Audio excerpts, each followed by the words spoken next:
Today we're going to bring you a full story of Teenage Mutant Ninja Turtles, issue 1 through 50, the entire Shredder saga.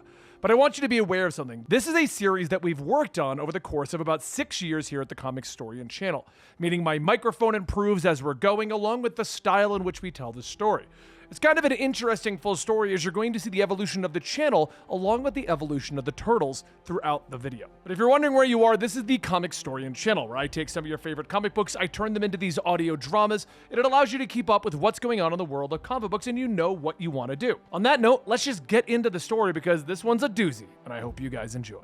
The story begins in the StockGen research facility, and inside of this facility is one important researcher who just started working there recently. April O'Neil. Also inside are 4 young turtles, each of which will be named after Renaissance painters once April gives them those names. Michelangelo, Raphael, Leonardo, and Donatello. There's also a rat named Splinter that was experimented on with drugs that would give him human-like cognition. Months would go by with April taking care of the 5 animals, and the facility would continue its experiments where they were bioengineering meat. Well, what she didn't know is that this facility had a secondary objective, only known by its investors and its top researchers. General Krang donated a top-secret mutagen to this facility to try and turn it into a super soldier serum. But it wasn't as secret as he thought, because on the very same night that April O'Neil came across the research, a group of masked ninjas broke into the facility.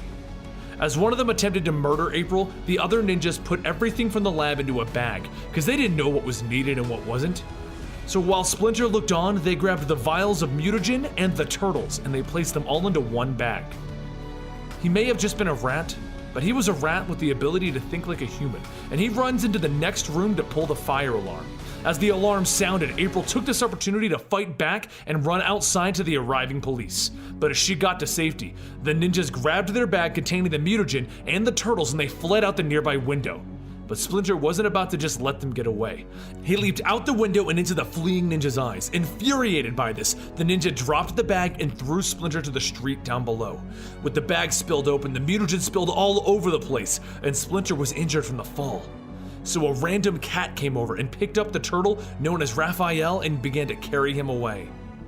But Splinter wasn't done protecting the turtles, and he chased the cat down, leaping into its face and biting its eye out of its own head. The cat dropped the turtle and ran off into the night, with the mutagen dripping from its mouth. But before Splinter can find the missing Raphael, he sees the ninjas coming down to get their stolen goods back, so he pushes Leonardo, Donatello, and Michelangelo into the bag, and he begins to drag all 3 of them into the sewers, leaving Raphael to fend for himself. Deep down in the sewers, Splinter and the turtles all mutated into half-human, half-animal hybrids, while up in the streets, all alone. Raphael mutated by himself, alone in a trash pile. And elsewhere, a mangy stray cat mutated into a half-cat, half-human named Old Hobbs. 1 year passes and the 3 turtles are battling it out with Old Hobbs and his gang. You see, over the last year, the turtles and Splinter have been training, while Old Hobbs has been hunting them down. He was hired by the owner of the mutagen to bring in the turtles and Splinter. They have had countless battles, and all have been trying to stop Old Hobbs since the day that they were changed. It's a fight that they always win, and Old Hobbs crawls back to whatever alley he and his gang crawled up from. But the turtles and Splinter aren't on any mission to stop Hobbs, or on any mission to stop any of the ninjas just yet. Their only mission is to find their missing brother, and every time he thinks of how he lost him that night, tears well up in Splinter's eyes. You see, Raphael was never recovered that night, and has been wandering the streets alone, confused, and lonely for the last year. Splinter is the only one who truly remembers Raphael's even missing, and the rest of the turtles are getting tired of looking for their mysterious 4th brother that they don't even remember. So while the turtles are in their warm lair with their pizza, tea, gadgets, and training, Raphael is wandering the streets just trying to survive and stay hidden. He doesn't know anything about ninjas, and he has no clue about Old Hobbs, and he has no idea who Splinter and the other turtles are. He's just a big green guy wandering the streets who happens to hear some trouble one night. Who knows what made him run into that room to save the young boy that night? Maybe it was a sense of justice. Maybe it was a subconscious fear of what happened to him on the night of the ninja attack.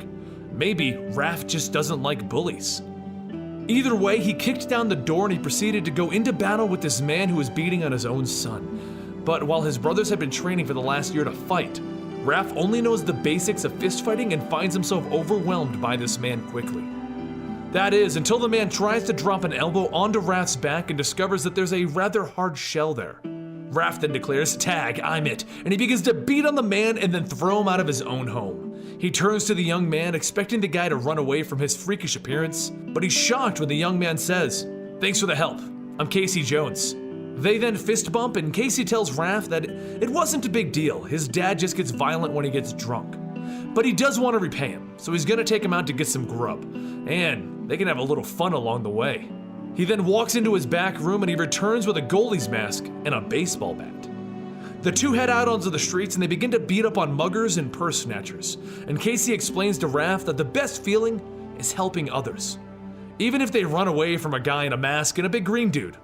So they make their way to the park, where Casey buys them both the best dogs in the city, and then suddenly they're shoved by two thugs who are outrunning the cops. Casey slaps his mask back on and he says to Raph, "You know what's more fun than hot dogs? Knocking the crud out of 2-bit criminals," and the two of them run off into the park to chase those guys down. But as they jump into the park, they aren't confronted by the two thugs. They're confronted by old Hobbs and his entire gang. "Don't tell me you forgot your old friend Hobbs," Hobbs says as Raph begins to remember the rat who saved him and the cat who ran off that night. Hobbs tells the gang no guns, because he wants them to remember this beating, and the battle begins with Casey and Raph versus the entire gang.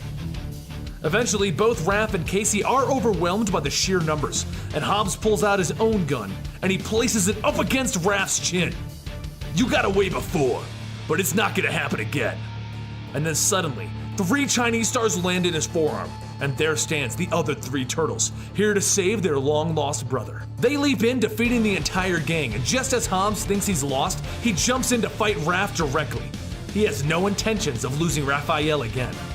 Raph and Hobbs roll around on the ground, both swinging punches and trying to kill each other. Eventually, Raph gets the upper hand and he begins beating Hobbs to death until Leonardo stops him. He's beaten. Let it go. Raph gets to his feet and he asks, "Who are you guys?" And Donatello tells him, "We're your brothers." All 4 turtles return home and Splinter is overjoyed as he reaches out and he hugs Raph, stating, "At last, our circle is complete and we can truly begin." He then hands each of them a gift for returning Raphael, something to help them stay unique and show off their individual qualities. Their individually colored bandanas. Our story doesn't begin with the turtles, nor does it begin with any mutations. It begins with Hamato Yoshi, a man that lived in feudal Japan. Yoshi is on the run from members of the Foot Clan led by Oroku Saki. Yoshi and Saki were once friends and allies in the Foot, but Saki chose to take control of the Foot and lead them down a power-hungry path of dishonor, domination, and destruction. When they were given the mission to assassinate the castle lord of a village, Saki decided to take the entire Foot against the entire village to send a proper message. Yoshi then stood up against this decision, and Saki took this as an act of defiance, an act of treason punishable by death. Yoshi was hoping that he could go home and save his family, but by the time that he arrived, the Foot had already gotten there and slaughtered his wife. He arrived at home just in time to scream in disbelief, "Devils, what have you done?" before killing each member of the Foot. He then held his wife in his arms one final time as she passed on, her last wish being not to fight against Saki, but to flee with their 4 boys to safety. And so, they left. They spent many years in hiding, training and growing together as a family. But eventually, Oroku Saki found them and bound each of them. As the tears welled up in the eyes of his sons, Hamato Yoshi prayed that he would be reunited with them again one day, and that someday he would get to face off with Saki again. As Yoshi watched his boys die, he then looked Saki coldly in his eyes and told him, "We will meet again, and I will destroy you." Saki told him, "Fool, we will never meet again," and he murdered Yoshi that day. A few things have happened since our last turtle story, such as the invention of the Mouser robots by Stockman, and Hobbs, the mutated cat, being pushed out of his former team. During a battle with the Mousers, Hobbs has Splinter kidnapped so that Krang and his men can conduct experiments on him. But just before Krang and his men can arrive, Splinter is kidnapped from being kidnapped by ninjas wearing swords and masks. He was taken by Kirai of the Foot Clan and brought to Master Shredder. Kirai explains that the Foot Clan have existed for centuries, hidden in the deepest dark. They are assassins, thieves, warriors, ninja. Splinter doesn't even blink. "I know who you are. Then do you know why you were brought here? A war is coming, one that will begin with the filthy streets of this city and then spread to engulf the entire world. A war for power and control. A war that the Foot Clan has planned for ages. We want to enhance our existing army with mutated soldiers of remarkable abilities. But before you have the opportunity to join us, a test. And Kirai cuts the cord holding Splinter captive before handing him a sword. Meanwhile, on the surface, the turtles are trying to figure out what they need to do next. They've lost their home to the Mousers, they've lost their dad to ninjas, and they have no food or any of their gear. Back with Splinter, he easily drops the Foot soldiers with his ninja skills. But he shocks Shredder, because the fighting style that he is using is that of the Foot. In the end, he stands over the soldier, ready to kill him. Kirai informs him he is to kill the soldier or he will be killed himself. Back with the turtles, April has brought them to an old shop that her family owns. They can stay here for a bit while they find Splinter. And back with Splinter, he turns the sword to Kirai and Shredder. I will not kill this man. You defile the Foot Clan. I will not be a party to this disgrace. Shredder's eyes go even wider. It cannot be. Hamato Yoshi? Oroku Saki? Shredder removes his helmet, revealing Saki from all of those years ago. Yes, it is. I would ask how you were here and in this form, but I did not rise from the dead to waste time on the inconsequential. Kirai, destroy him. Kirai fires her bow and arrow at Splinter and he cuts the arrows out of the air easily, so Shredder sends in the rest of the Foot Clan, his army of ninjas. Splinter is tired and old, but he easily faces off with each of these ninjas.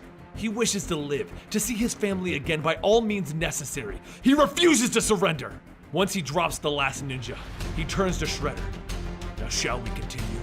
So Shredder sends in Olapex, his mutated snow fox. She's faster than he was expecting, so he plays on her emotions, reminding her of what she lost, reminding her that she had no choice to do what she did, and reminding her that she doesn't have to work for Shredder. This causes her to lose focus, and he prevails again, and then he once again turns to Shredder. So, Oroku Saki, do we settle this now? Master to master? Meanwhile, back on the surface, the Turtles have teamed up with Casey Jones to drop a local gang and learn that there are these ninjas called the Foot roaming around. And Casey's friend Angel knows where they are. The ninjas sound just like the ones that kidnapped Splinter, so the Turtles take off to go to their location. Time to stomp some Foot. Back with Splinter, Shredder removes his cape. And Splinter and Shredder have their duel. Splinter can tell that Saga is toying with him. He's grown tired, and the fatigue is setting in. And both men know that it's only a matter of time before Saki can defeat Splinter. And with that, Saki knocks Splinter down. Splinter can hear his body yelling at him to give in, that he has nothing more to give into this fight. But Splinter refuses to give in and he takes a bow staff off the ground. He remembers his wife, his young boys, he remembers his past life. And it's what he needed to get back into this fight. Using the anger from his wife being murdered, Splinter manages to get one up on Shredder and he forces him to take a knee. Enough, Shredder shouts as he breaks the bow staff and slams Splinter to the ground. As Shredder comes in for the kill, Splinter asks for forgiveness from his sons. But that's when the Turtles finally arrive. They come crashing through a window. Leonardo, Michelangelo, Donatello, Raphael, and begin to battle it out with the rest of the Foot, Apollux, and Kirai. They begin to drop them all with ease because nothing can stop this family. After Raphael drops Apollux and Leonardo takes care of Kirai, Donatello walks over to help their father up while Michelangelo takes out the Foot trying to stop them. But Shredder won't be so easily dispatched as Michelangelo jumps in a fight with him. You must all work together to fight against Sakai, my sons. Splinter manages to tell them. Sakai drops Michelangelo in a hurry, and then Donatello finds himself fighting Sakai solo. So Leonardo jumps in to defend his brother, and Splinter relays the same message to Leonardo. You must remember what I taught you. You must fight him as a team. Leonardo runs to his brothers. We need to fight him as a team! And Shredder stands before them. So Mutant, are you prepared to suffer my wrath once again? And then Leonardo thinks about it. Again?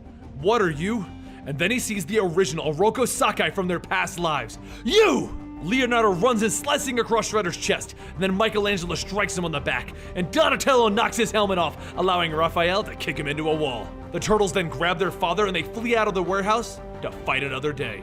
Casey Jones thanks Angel and her gang for their help, and tells them that he'll be around with his green friends if he's ever needed again. And over with Stockman, we find that he shot Hobbs for losing Splinter, and then he was kidnapped by Krang. It looks like Krang is done playing around and ready to launch his war. And once they finally get back to their new home, the Turtles lay Splinter down on the couch, and everyone sits around worried about him. And when he wakes up, he sees his family, and he smiles. 14 months ago, back at StockGen Labs, 2 scientists were working on mutagen injections. They needed to perform more research after their original experiments went so wrong. Old Hobbs the cat and 4 turtles. This new specimen was a snapping turtle, and boy was he mean. But with a lower intensity dose, they were able to slowly mutate him so that they could run various experiments on him. 9 months ago, this new turtle was beat on, tortured, and put through psi control manipulation. They wanted a weapon. No, they wanted a monster whose sole purpose was to work for StockGen and hunt turtles. Then, 2 weeks ago, he got free. His name is Slash. Last night, Mikey went to the local pizza parlor. He's friends with Woody, one of the kids who works there, and he gives Mikey a pizza every night. And of course, Mikey is super grateful. As Mikey turns to leave, Woody goes back inside, and that's when Slash jumps out of a nearby dumpster, ready to hunt some turtles. The next night, Leonardo, Donatello, Raphael, and Michelangelo are all standing on top of a rooftop looking at the pizza place, because it was wrecked by this mystery monster. The police are reporting a giant lizard monster and that they are authorized to use deadly force on anything that even resembles this. This, of course, isn't good for our heroes. They already know that StockGen has been developing a turtle tracker, and now there's a monster on the loose. Since it's a giant lizard monster, they can only assume that it's the other turtle that April saw when she broke into StockGen Labs looking for turtle trackers. So it's decided that since there are now turtle trackers and a monster looking for them, they're gonna need a new base of operations. Meanwhile, at their current base of operations, Splinter, Casey Jones, and April all go outside to see that the turtle van has been cut up by giant claws. Something is following the scent of the turtles. The brothers continue running through the city trying to figure out what they're going to do next when they end up stopping some random muggers. Of course, they are random muggers and no challenge for the turtles, so they quickly drop them. But the man that they saved then sees 4 lizard-looking monsters and calls them the Slash monsters that the news has dubbed our creature, and the man runs off. Raph comments how saving this guy was a great idea, Leo, and the turtles all hightail it out of there. But someone else was nearby, our monster named Slash, and he can smell them. He can smell his targets, the turtles. Donatello leads the team to an old abandoned church because he already has an idea of a place that's out of the way that they can live now. It's the basement of this church because in the basement is an old bomb shelter, stocked with food, a generator, and sewer tunnel access. The guys all love it and they declare that their search is over, but Slash is right behind them. And as he hears them, he repeats what they said, "Search over." Because his search for his prey is also over. The brothers keep looking around, commenting how this is perfect, and as they look around the place, they happen across a giant snapping turtle. "What is that?" Leonardo shouts as they shine the light in Slash's face. He knocks the flashlight away, letting it hit the ground to illuminate the area, and then he knocks Mikey away from the group. Then he dodges Leo, and Donatello's bow does nothing against him. Mikey gets back up and he looks around, and that's when he finds Slash, as he's dropped Raph and Donatello and has Leo by the throat. Mikey jumps in, cracking Slash over the head, and he gets his brothers back up, but Slash isn't even close to done as he charges at them. Leo jumps over, getting a shot in at Slash's shell, but that just makes Slash even madder as he knocks Raph away. No matter what they do, it doesn't matter. Slash is overpowering them. Meanwhile, over at StockGen, something else is brewing. Krang is getting ready for a war in his home dimension, but that's a story for a future video, because right now, the turtles are trying to figure out how to stop Slash, and they have no idea, so they just keep dodging and arguing. They're debating if this thing is either from Shredder or from StockGen, because both of them want the turtles dead right now, and if they run, it won't matter because this thing will just follow them and fight again. And that's when Leo reminds them they can't just run, because if they do, they're gonna let this thing back on the city to harm innocents. They need to find a way to stop it now. So Leo tells the team to follow his lead, and he jumps on the back of Slash, getting a chokehold on him. While he's choking Slash, the rest of the team begins to beat on him again, trying their best to stop him, slow him down, confuse him, anything. And when they finally get him to the ground, he shouts out and throws them aside, knocking all of them out except Leo. Slash then throws Leo across the room and he picks up Mikey, prepared to kill him. But Leo grabs Slash's attention by throwing a weapon into his face, and he tells him, "This has to stop!" And Slash tells him, "Turtle hunt." And Leo asks him, "What do you want?" "Kill turtle. Pain, stop." "Please, listen to me. No one has to die. We don't want to hurt you. Really, we're from StockGen 2. We're just like you." And Slash hits Leo again, yelling, "Kill!" "Please, stop," Leo calls out to him. But that's when April and Casey arrive and shout, "Leo!" Slash jumps at him right at that moment, and Leo turns around. "Wait, no, stop!" They roll across the ground, and once they stop, Leo looks up to see that his sword is in Slash's shoulder, right between his shell. Leo sadly says, "Oh, No. Slash pulls the sword out and throws it down while tearing off his black mask. Then he jumps into the sewer to swim away, and Leo picks up his mask. I'm sorry. The next day, the turtles move into their new space, and everyone wonders where Mikey and Leo are. And Raph comments that Mikey is just too sensitive sometimes. Splinter stops him. Do not speak that way of your brother. He is a kindly soul, and he has been this way for 2 lifetimes. His empathy for others is a virtue, not a flaw. He simply seeks out the goodness in others that is so innate in himself. He only wishes to love and to be loved. Mikey went back to the pizza parlor to find his friend Woody, but instead he found a note on the pizza left outside. Mikester, hey amigo, don't think I can deal with the stuff that follows you and your bros. I'll keep the pizzas coming though. Woody, with tears in his eyes, he took the pizza back to his brothers. Splinter continues. As for Leo, do not mistake his discipline for callous detachment. Whatever has become of the creature that you battled, I am certain that Leonardo too wishes things had ended differently. He is not cold-hearted, but he is ninja. His spirit is strong. And Leo is sitting at the waterway that Slash used to escape, looking at his sword and the mask of Slash tied to it. Meanwhile, Slash isn't exactly dead as he washes up on the shore of the city, and the furred foot of Hobbs kicks him and tells him, I got plans for you. On the planet Neutrino, the war is raging on. Rockets land in the city, destroying various emplacements and killing many of the soldiers. It's an attack that has gone on for 10 days, and though all of the soldiers of this war have fought Krang and his men valiantly, it appears that they are losing. And the king knows this as he turns to Commander Dask, and he tells him to retrieve Honeycut. They need the scientist back now. He is the last remaining hope for the Neutrino people. Meanwhile, in New York City, Donatello is setting up their new base of operations, while the others are dealing with the fallout of the recent events. Mikey is looking over the letter that his friend gave him, telling him that he can't be around the turtles anymore. Raph is lifting to get rid of his anger, and Leo is still meditating over injuring a fellow turtle by the name of Slash. But Splinter calls a family meeting, which includes pizza for everyone. Mikey looks at Casey and he asks if his friend was there, and Casey tells him, Nah, Mikey, sorry. Pizza was outside like always. Splinter informs the family that he has seen their friendship strained recently and his sons have been tested, and he doesn't want to see anything else bad happen to them. He has noticed that their enemies are building alliances on greed, but the family here is stronger than any of their enemies, and they need to prepare for what's coming. Over at the edge of the war, Krang is informing Stockman that he doesn't want to betray Krang.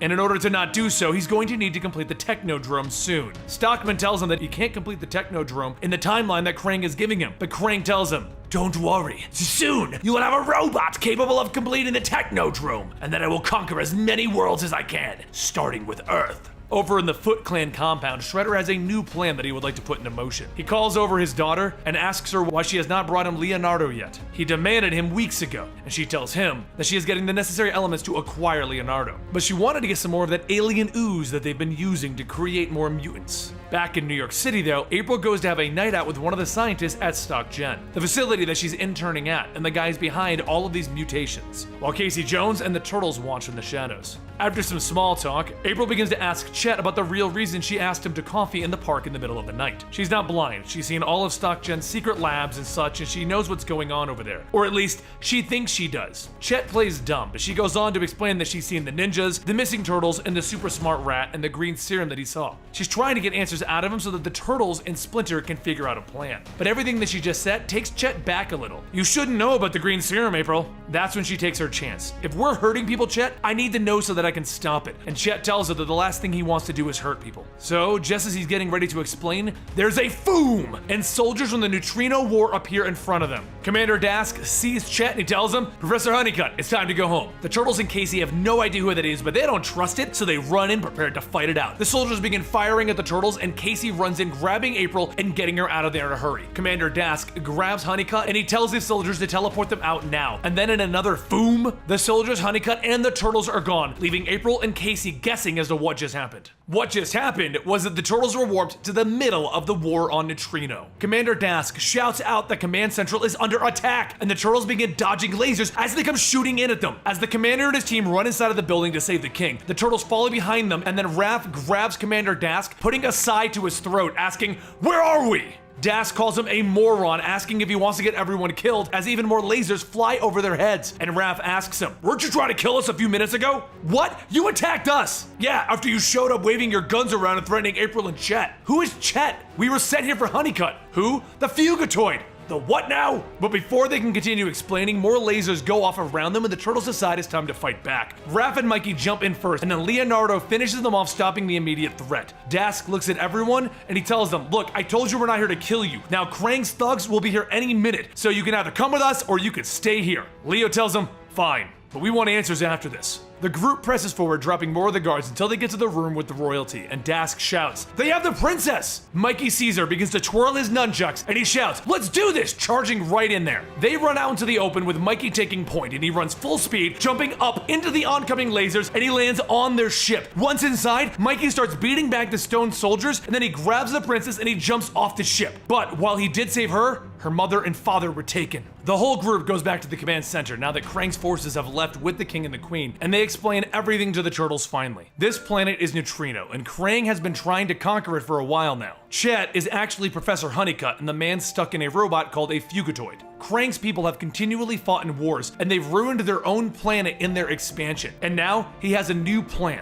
They kidnapped Honeycutt and they threatened his family if he didn't help them figure out how to save their planet. And Honeycutt couldn't do it, so their planet died and the Supreme Commander died along with it. Krang took the survivors and their ooze to Earth, where he placed them all in stasis until he could remake their planet in place of Earth. But then the Resistance fighters broke in and saved Honeycutt, angering Krang, and he invaded their city. During all of this, Professor Honeycutt's family was killed and he was fused with the Fugitoid robot. And once on Earth, he took up the identity of Chet, the scientist that April knows. The princess steps forward and tells Honeycutt, and that's why they went for him, because they finished a weapon that could end this war and they need him to complete it. So Dask tells him that he's more worried about what Krang is going to do with the king and the queen. Right on cue, Krang radios in telling everyone that he demands the Fugitoid, and Mikey is grossed out about how pink and squishy Krang is. He explains that he's in the royal palace, and if they don't bring him the Fugitoid, he will kill both the king and the queen. Professor Honeycutt sees no other option and he decides that he's going to surrender himself, but everyone tells him that that's not going to happen. The princess tells Honeycutt that they need him to complete the weapon so that they can win this war. It's what her parents would have wanted. But Donatello tells everyone, hold on, if Krang is going to invade Earth, we want to help. The princess agrees since they saved her life, so Donnie goes to help Honeycutt with the weapon, and Leo comes up with a plan to rescue the king and the queen, ninja style.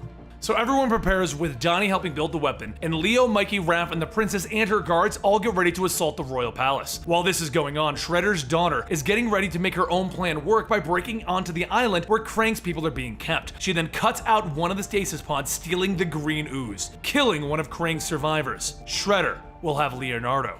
But we'll get to that next time. On the planet, the battle begins with a full frontal assault with tanks blowing up everything so that they can provide a distraction. As the palace shakes, Krang can't believe it. They would dare face me in open battle rather than give up the robot? Full counter assault! With everyone charging into battle, Raph leads the charge because he's not really the sneaky type. He leaves that to Mikey and Leo, who are sneaking into the palace, moving towards the throne room. Back on the battlefield, Raph and Dask beat the tar out of various thugs, even dropping a tank with a rocket launcher. While in the throne room, everyone is in direct combat with Krang, and he morphs his arms into guns, opening fire on everyone. Leo jumps in, cutting off one of Krang's arms before getting punched into a wall by his other arm. And Mikey jumps over the laser fire, landing right in front of one of the stone thugs and beating on them, while Leo backflips back into combat with Krang until Krang throws Leo into Mikey, knocking them both down, and then he readies his laser arm to finish them off. Meanwhile, back on the battlefield, Raph and Dask are happy that they bombed the tank, only to see a giant robot there instead. Mikey and Leo leap out of the way of Krang's shot just in time, and with that opening, the princess blows off the rest of the arm that Leo cut off, infuriating Krang. "You die, you insolent brat!" And he shoots at her, pissing off Mikey, who jumps back in and gives it his all as he knocks Krang back until he's thrown aside. Leo calls it,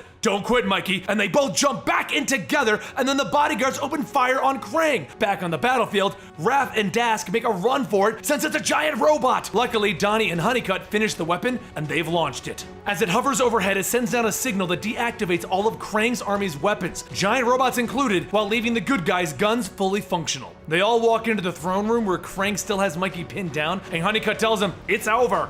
But Krang laughs. "You really think I'm on the same frequency as my soldiers? Either I get you, Doctor, or I kill this one!" Saying no other option, Honeycutt gives himself up. While the turtles try to stop Krang, he kicks them aside and he teleports out with Honeycutt as he says goodbye to his friends. Mikey looks at the smoke. "Whoa, crazy day!" And Raph puts his hand on Mikey's shoulder. "You ain't kidding, bro." The people of Neutrino thank the turtles, and Mikey even gets a kiss from the princess before they teleport back into the sewers in front of April and Casey. Splinter comes out overjoyed that his sons have returned. While they may have saved another world, the battle is only beginning as Shredder's plans are about to begin, and Krang is far from done. The turtles have finally returned home after their battle in an alternate dimension, and they've gotten back to training. With the training complete, Leo tells the group that it's time for dinner, and Mikey stops them all.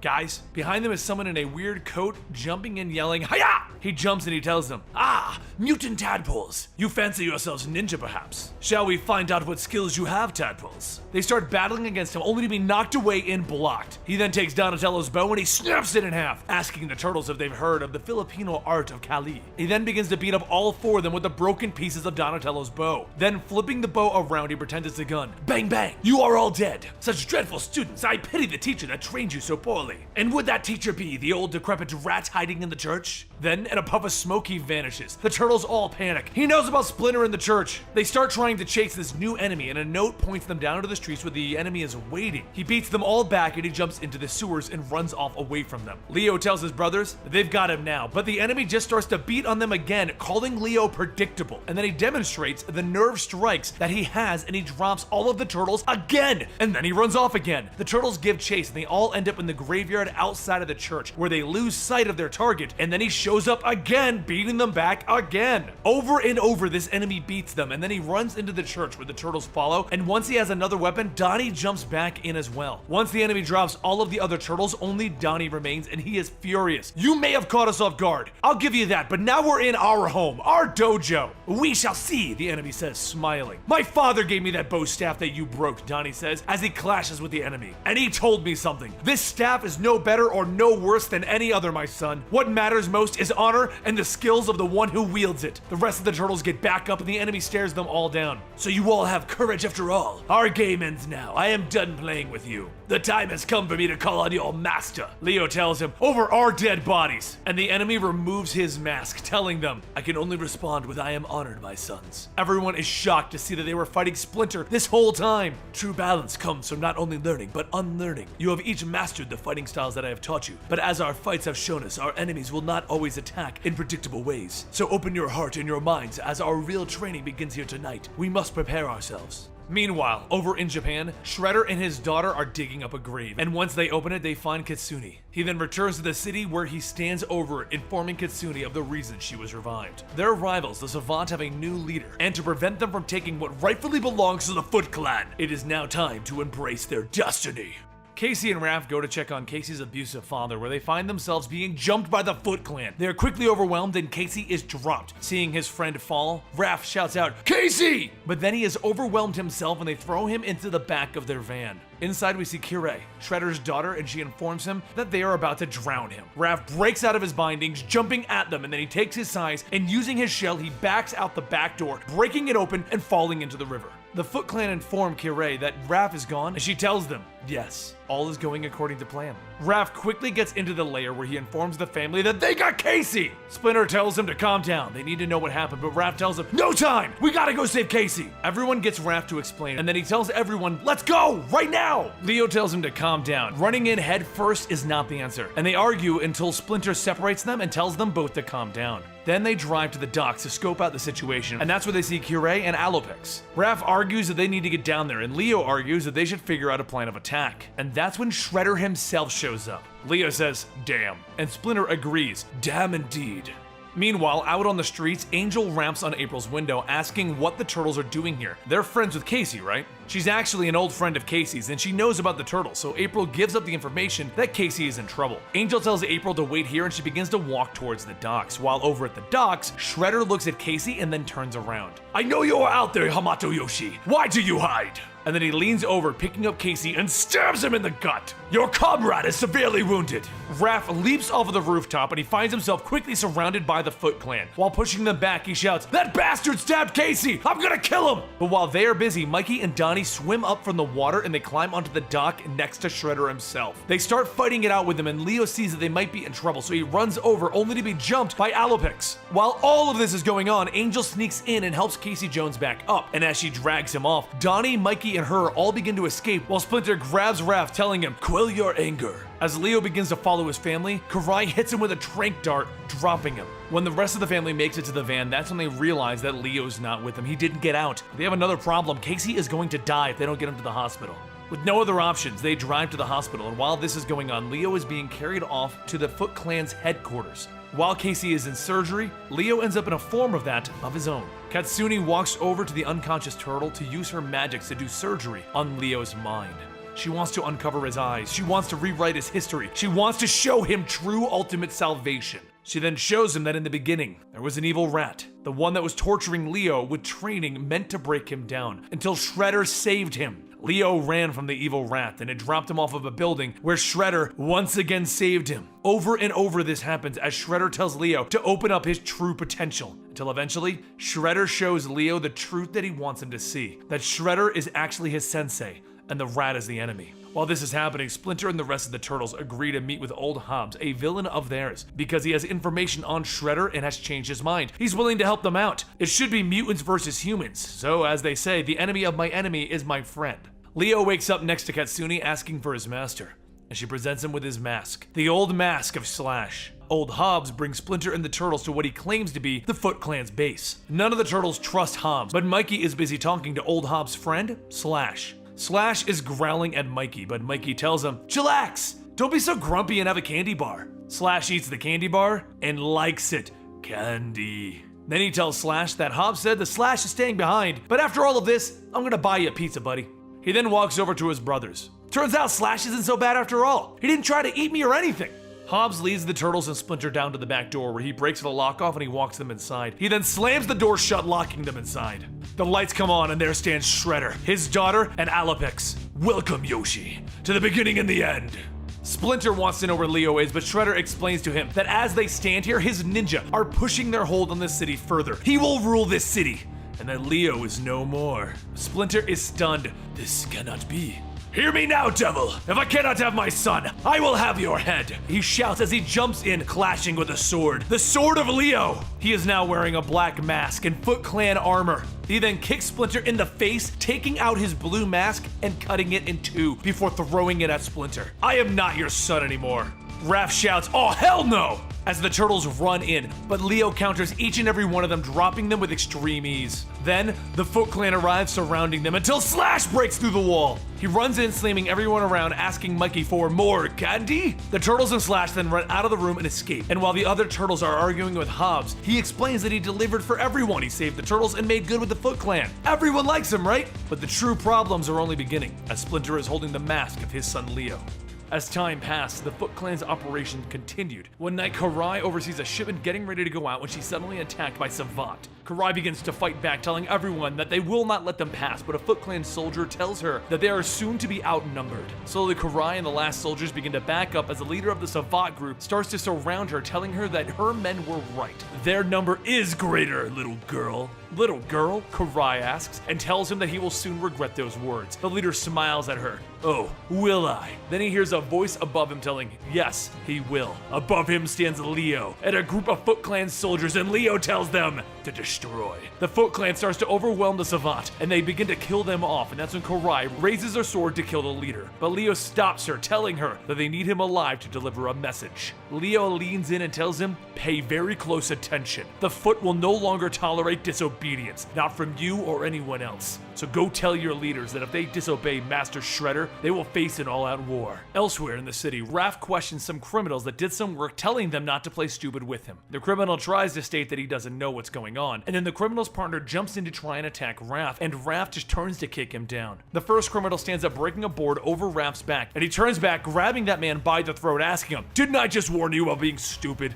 Raph says he remembers seeing him and his buddy making deals with a Foot and a Savant, so it's time for them to talk. The man tells him that they are just small fish. They don't know anything worth knowing. But he can tell him about the guys who are heavy-duty players, much bigger fish for Raph to go after. They might have some information that he's looking for. Whatever's been going on in this city is huge, and it goes all the way to the top. Back in the alley where the Foot Clan are getting ready for their shipment, Victor, the leader of the Savant, finished clearing out the last Foot Clan member when Marcelio, a member of one of the families, pulls up. Marcelio tells him that the families are calling a meeting right now and he needs to come with them. Later, in the office, members of the families gather around a table where Antonio, head of the families, tells Victor he said that once he took over the Savant, he would be making some big changes, but they didn't think that the Savant would be in a worse off standing. With his aggressive methods, he has now crossed the line with the Foot Clan, starting an all-out war. Marcelio steps in, telling him, yeah, your old boss would have found a way to handle Shredder like a businessman. Victor tells him, well, yes, but I'm not Fabrice. And then he throws a knife into Marcelio Marcelio's neck, telling everyone that it's not business as usual anymore. The time for them to decide if they are the predators or the prey is now. Over at Shredder's headquarters, Leo and Karai report that they have successfully engaged the Savant, and they've delivered their ultimatum. Karai begins to voice her displeasure about being used as bait. She would be better served with a higher purpose, in her opinion. But Shredder stops her, asking, why not speak to him about that, when it is Leo who utilized her in that manner? She looks at Leo and he tells her it made tactical sense. Karai begins to shout about how she will not be treated as a common foot soldier, and Shredder tells her that she will be whatever he decides is best for the Foot Clan. Karai begins to storm off, and Leo asks if he may go. Then as he turns back from looking at Karai leaving, he sees something when he looks at Shredder and Katsuni.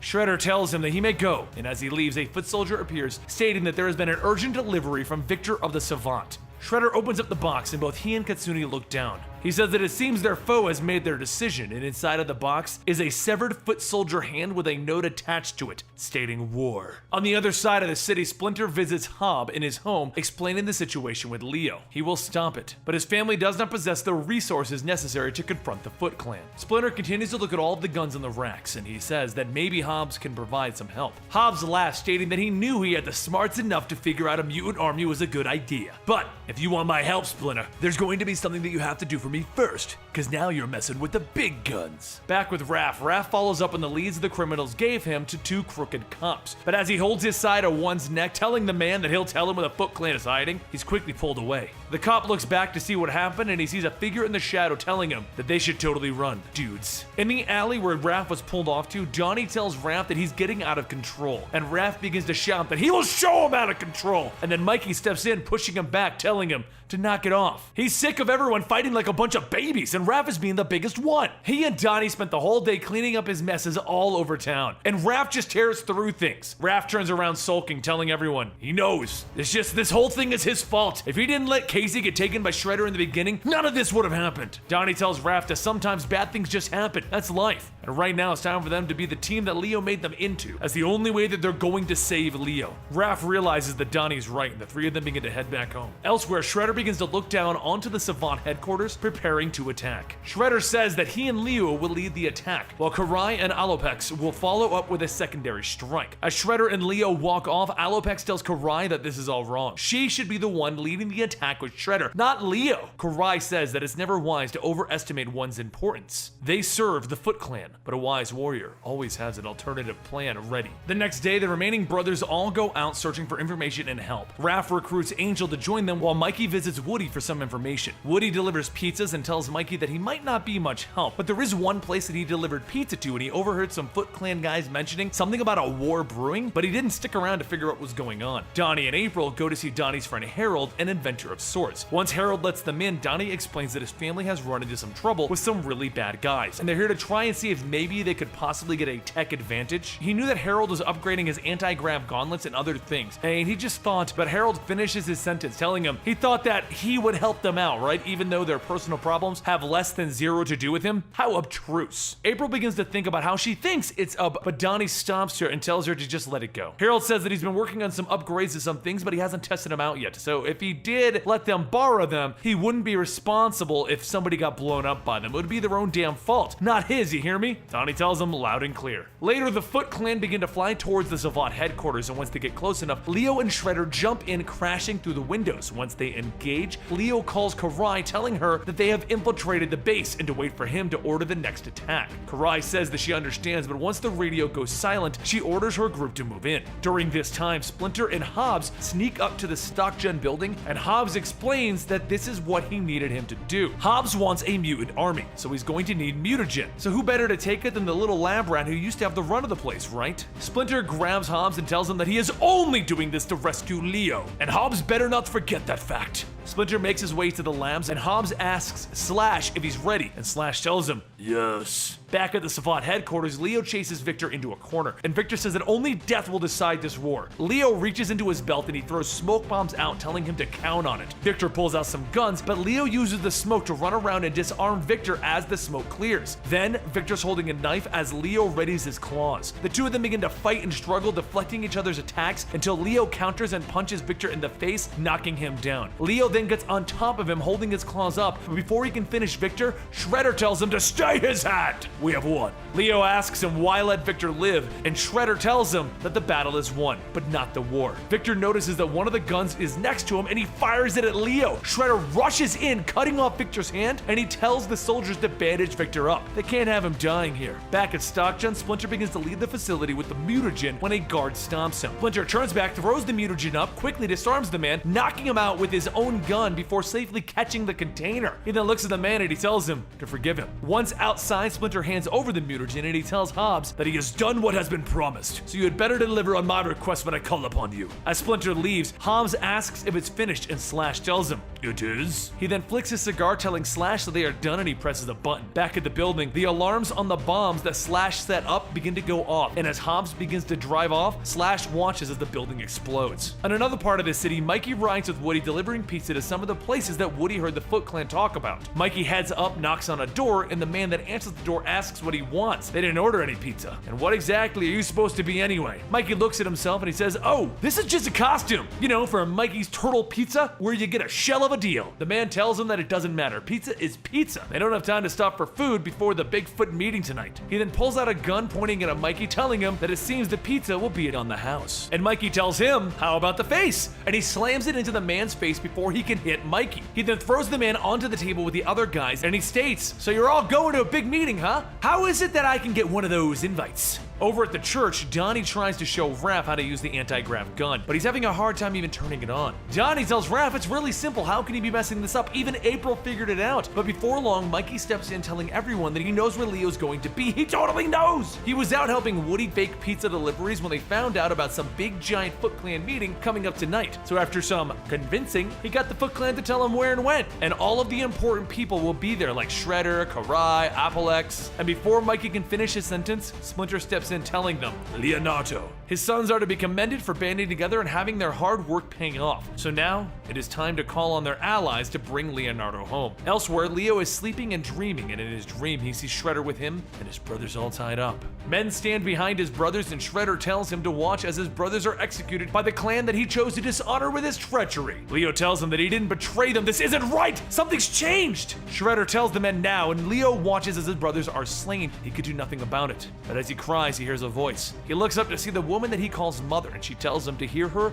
and see her. This is no place for him. Shredder turns his blade to Leo, telling him that it's time, and with one fluid motion, Shredder swings. Leo then wakes up screaming. Karai appears, telling him that she heard his cry. Maybe his new duties haunt him? She came to check on him to see if he was in any danger, and Leo tells her he bets, and he begins to get ready, asking if everything is ready for the meetup. She tells him, of course. Over in the hospital, Casey gets a message from April telling him that she'll be by soon. She's helping the turtles out with something, but before he can answer her, Angel calls him out. She tells Casey that she found his mask. As Casey looks at it, he tells Angel that his dad came by and tried to give him a new mask, but something was different. He was all dressed up, stating that he was clean now. Bunch of bull like that. Angel tells him, yeah, actually, that's not... He stopped drinking, and he started calling himself Hun again. In fact, he actually came back over to take the dragons from her, and he was going to go to the Foot Clan meeting. Casey jumps out of bed and starts to get dressed, stating that he got a message from April about Leo, and that something about this meeting doesn't sit right. He's got a bad feeling, especially if his dad is involved. Outside an abandoned theater, the turtles and the rest of them begin to suit up to begin their assault, but inside, Shredder welcomes everyone, introducing himself as the leader of the Foot Clan and now the master of them all. Shredder has been calling all of the criminal groups here tonight to tell them that they will now be serving under his rule. And to show what happens to those who oppose him, he shows Victor, head of the Savant, sitting next to him. Shredder raises his sword, and while Leo watches, he starts to see the image of his mother telling him to wait and see how this place is not a place for him. Outside of the theater, the crew gets ready, and Splinter says that there's now no more time for waiting. And Hobbs fires a rocket into a nearby car. Hobbs then throws in a smoke grenade, and everyone begins to charge in. Donnie lifts a car and throws it into the side of the theater, and the turtles start to make their way in. Inside, Donnie begins to fight with Shredder, and he uses the anti-grav glove to toss Shredder away. Leo then appears and begins to attack. Donnie throws him away, but as Leo begins to get back up, Raph tackles him back to the ground. Leo pushes Raph away, shouting, "This is wrong! This is all wrong!" Splinter calls out to everyone to retreat and take Leo with them, but soon Karai appears, firing an arrow into Donnie's gauntlet, destroying it, and she tells him that tonight will belong to the Foot Clan. And then behind them, Bebop and Rocksteady say, "Yeah, what she said." Bebop and Rocksteady begin taking down the turtles, and Shredder asks Karai Who are they? She tells them that those hybrids are her making. They will serve the Foot Clan loyally and willingly as they look at Leo beginning to break from Kitsune's spell. Bebop and Rocksteady continue beating down on the turtles, joking with them about how easy this is. But Karai tells them to stop playing around and finish them off already. April then appears in the cloaking device that Harold made, and Donnie asks what she's doing there. She tells him, beta testing some of Harold's new gear. Works great, huh? Shredder then begins to pick up Leo, telling him to look around. He needs to fight and strike without mercy. Leo, however, asks, where is she? Where is Mother? Shredder smacks him down, telling him to rise and become the warrior that you were meant to be. Behind Shredder, though, Splinter tells him that he does not ever touch his son. Splinter jumps in front of Leo, and then he and Shredder begin to fight it out. Leo gets up, calling out to Shredder, but Raph trips him, telling him that he'll have to go through him first. Leo gets back up, stating that he will die now, and he lunges at Raph. Raph tells him, come on. He knows that this isn't him. He knows that he secretly named his swords Musashi and Kamazumi. He knows he doesn't like playing video games with Mikey because he always loses. He knows that this isn't him because he wouldn't easily knock his sword out of his hand. Raph then drops his sigh, telling him that he knows that he can't fight him anymore. He knows that he's feeling lost and alone, but we're your family, bro. Leo looks up and he sees the image of Mother, telling him that this is no place for him. The struggle between Splinter and Shredder soon ends as Shredder kicks down on Splinter's leg and punches it again. Shredder then holds him up by his head, telling him, we were once clan brothers. I was the leader until you betrayed me. The Foot Clan was your family before Tang Shen and his abominations that he calls children. As Shredder holds his claws to Splinter's neck, Alopex jumps on him, shouting at him, how dare you speak that name? Shredder knows nothing about family, only how to kill and destroy. Alopex then continues to claw at Shredder until she is hit in the chest by an arrow from Karai. Leo looks at Raph, telling him that he thought they all died, and soon the rest of the brothers gather around and Mikey says, hi there, big brother. April calms out, stating that she doesn't have much juice left in the gauntlets and they need to go now and get out of here. Mikey then begins to help Splinter up when Slash comes bursting through the wall, creating a way for them to escape. Outside, everyone begins to pile into Hobbs' truck, and Splinter tells him to remove them from this place. Hobb tells him to hang on, he's got one more thing to do, so he pops the pin off of a grenade and tosses it out the window, stating, there we go. Later, after getting away, everyone regroups to make sure that no injuries were that bad. And as Splinter reaches out to Leo to tell him that he's happy he's here, Leo pushes him off, telling him not to touch him. As everyone gets into the van, Leo walks off and takes off the black bandana, and he walks over to Slash. He hands back that and the claw to Slash, and soon the group leaves to go into hiding from Shredder. After the battle within the city, with Leo's mind now clear as to what he was doing, with Splinter injured, with Shredder looking for them, they all begin to head towards the old O'Neill farm. As they arrive, the turtles get out, stretching their limbs from their prior battle, and they leave Splinter and Leo sleeping within the van as April shows them inside. This is where you'll be staying, she tells them, sliding the doors open to reveal the relatively clean barn within. At least it ain't underground, Raph notes, looking around, and April hopes that they'll be comfortable, but she doesn't think that her parents will understand her showing up with 4 turtles and a giant rat. Don't worry, April. This works great, thanks, Donnie tells her with a smile. Working together, April and Donnie begin to pull down all of the camping gear that the brothers are going to need until they go back outside to get the rest of their stuff out of the van, along with Leo and Splinter. I hope that just being here helps Leo get better. He's still messed up. One second he remembers us, and then the next second his brainwashing is back and he's our worst enemy. Mikey notes to Donnie, who explains that Leo's behavior is consistent with brainwashing. Shredder seriously got into his head somehow. We're gonna have to keep an eye on him and watch for relapses, stuff like that. Donnie explains, reaching into the van, and the 2 brothers help Master Splinter out, supporting his broken leg from when Shredder stomped on it. Raph goes in next, gently trying to wake up Leo, but Leo wakes in a rage, lashing out at his brother. Whoa, chill, bro, it's me, Raph, remember. Raph tells him, pushing Leo back, and Leo seems confused, trying to get his bearings, and he finally seems to remember Raph, but pushes past him, wanting to get out of the van. Raph watches as his brother pushes out into the surrounding woods, but suddenly is surprised as he sees a furry ninja stalking the tree line. Oh, hell no! He shouts, throwing his sai into the tree above the ninja's head. Raph pulls free his second sai, leaping at the creature, tackling her to the ground. Stinking mutt! Are you trying to ambush us? He snarls, his sai inches from the fox's face. No, you're wrong. I don't want to fight, she pleads, when suddenly Leo leaps in, kicking Raph off the ninja. He stands over his brother, blocking the turtle's way to Aeoplex. Back off! She said she doesn't want to fight, he snarls, and the others rush back outside, shocked at what they see. while Leo's defending Alloplex, pointing out that she is hurt. Yeah, well, a lot of us are hurting right now, but only one of us is a Foot Clan scum. Unless... Raph growls angrily and Leo leans in. Unless what? I don't know, bro. You tell me. You're the one still protecting Shredder's flea bag. And Leo leaps at his brother in anger, tackling Raph to the ground. Mikey and Donnie rushing over, pulling their brothers off of each other. They all begin to yell at each other before they are stopped by a harsh call from Master Splinter. Enough, he snaps. Raph tries to argue, but is silenced by their father. Do as I say and stand down. Alloplex is obviously alone and outnumbered. Miss O'Neill graciously invited us to this place in order to provide us with a much-needed sanctuary. I will not have you offending our host and dishonoring ourselves by continuing the conflict that we are attempting to leave behind. He tells them and the brothers agree, with Alloplex continuing to stand behind them. Splinter turns to the fox, telling her that he too is curious as to why she followed them. He will give her a chance to explain since she intervened during his battle with Oroku Saki. She nods, telling them that even though they hate her, they know what happened after she attacked the Shredder. But I wasn't able to kill him, so I knew I had to escape. She explains, and she saw the turtles leaving and decided to follow, knowing that she was dead to the Foot. She decided that if the Foot wanted her dead, they would have to follow her first. I don't care if you think I'm lying. I really don't want to fight, not anymore. She tells them, and Donnie asks her why she attacked the Shredder in the first place. Why did she betray the Foot Clan and defend the turtles in the end? Alloplex explains that he killed her family, but Raph doesn't believe her. She's telling the truth. I know she is. Leo snaps at him, and once again, Splinter yells at them, Stop! Save your commands, Yoshi. You're not my master anymore. The group watches as Leo says those words and disappears into the forest. Finally, Splinter turns to Alloplex, telling her that he is honor-bound to her since she saved his life, and will honor a truce between them. Doesn't matter. I don't need your honor or your help, she says, turning and also walking into the woods. April and Casey turn to each other, finally having to leave to go say hi to her parents. But as they're getting into the van, Donnie apologizes for the drama between everyone. April tells them not to worry about it, and Casey tells Raph that he and April are dating now. I'm not saying much about it though. I don't want it to go too fast. Yeah, nothing says going slow, Casey, like meeting her parents.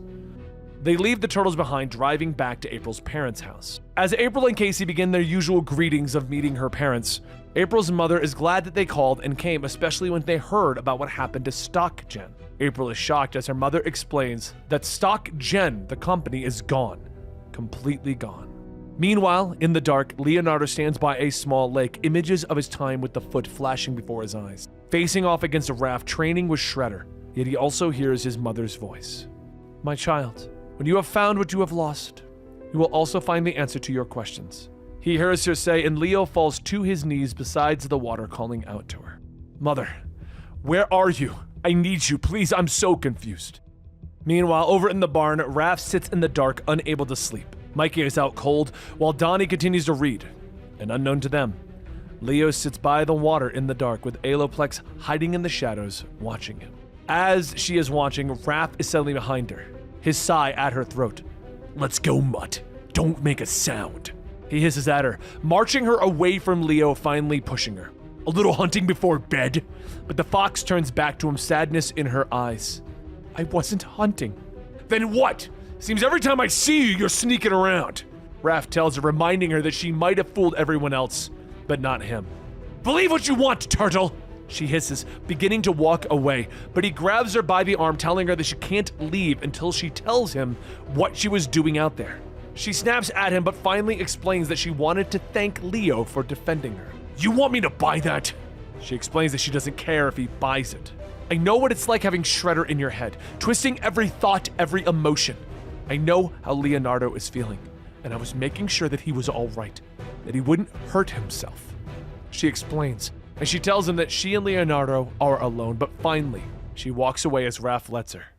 Back at the barn, Donnie is also feeling sadness for being away from what he loves, helping set Splinter's leg. He begins to talk about how he still needs to figure out how to defeat the Technodrome and Kang, but he doesn't have the proper equipment or the paperwork, and Splinter doesn't seem to be listening. So finally, Donnie walks away. Back with Leo, he's wandering through the forest, just confused, trying to figure out what he's going to do until finally there's a bright light in his face. "My child, cease your struggles, you have found me," Mother states, looking at her child, and Leo begins to cry, falling to his knees. "Why do you weep, my beautiful son?" she tells him, leaning down. Walking together, she points out the areas of this bright and safe land. "Have you found what you've lost?" "I think so. I don't know. There are those who took me and saved me, but I don't recognize them. I mean, I know they're my brothers, my father, but they seem like strangers, like ghosts," he tells her. "Yet they are real, and all love you deeply. You would not be here now if not for them. You have found what you have lost, and you only need to proceed slowly now and not allow yourself to be overwhelmed."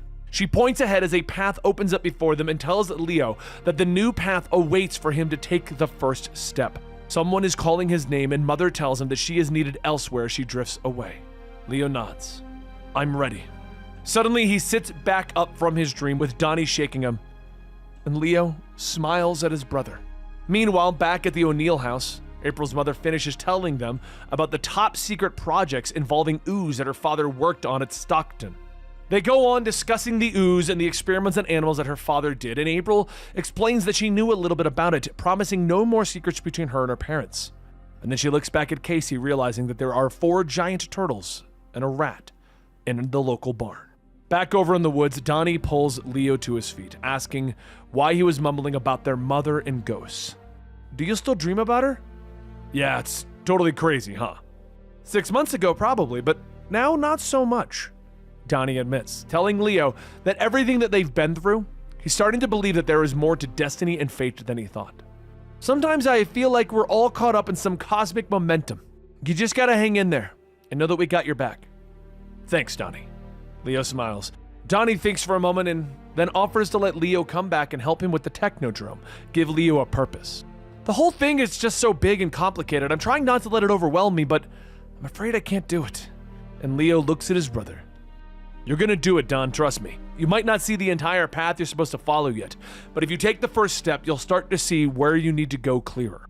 Meanwhile, over in the barns, Master Splinter is seeing a strong light in his dreams, and before him is Shen, his loving wife. He turns away from her, asking her to look away. I am ashamed for you to see me this way, a rat, a broken monster." His eyes saddened as she wraps her arms around him. "Don't be so foolish, husband. You know, as I do, that true essence of individual lies within." But Splinter is sad, believing that he has failed as a husband and as a father, that he allowed Leonardo to be taken by the foot, controlled against his will. But she reminds him that their children are where they need to be. "You are not a failure, Yoshi. You never were," she tells him, pulling him in close. "But he suffers so, and there is hatred in his eyes. Hatred for me." "My husband, that is only confusion. Our son has been under a dark and sinister spell, but you must remember, Yoshi, there is another force that is always far stronger than darkness. Love," she tells him before drifting away into the light, his paw stroking the cheek where her hand was resting. Back over with Mikey, he finishes his letter explaining everything that has happened to him and his family. But he has a plan to bring everyone back together, despite all of their problems.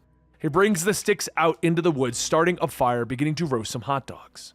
The smell wafts outward, catching the nose of each of his brothers and father, and slowly, they all gather around the fire.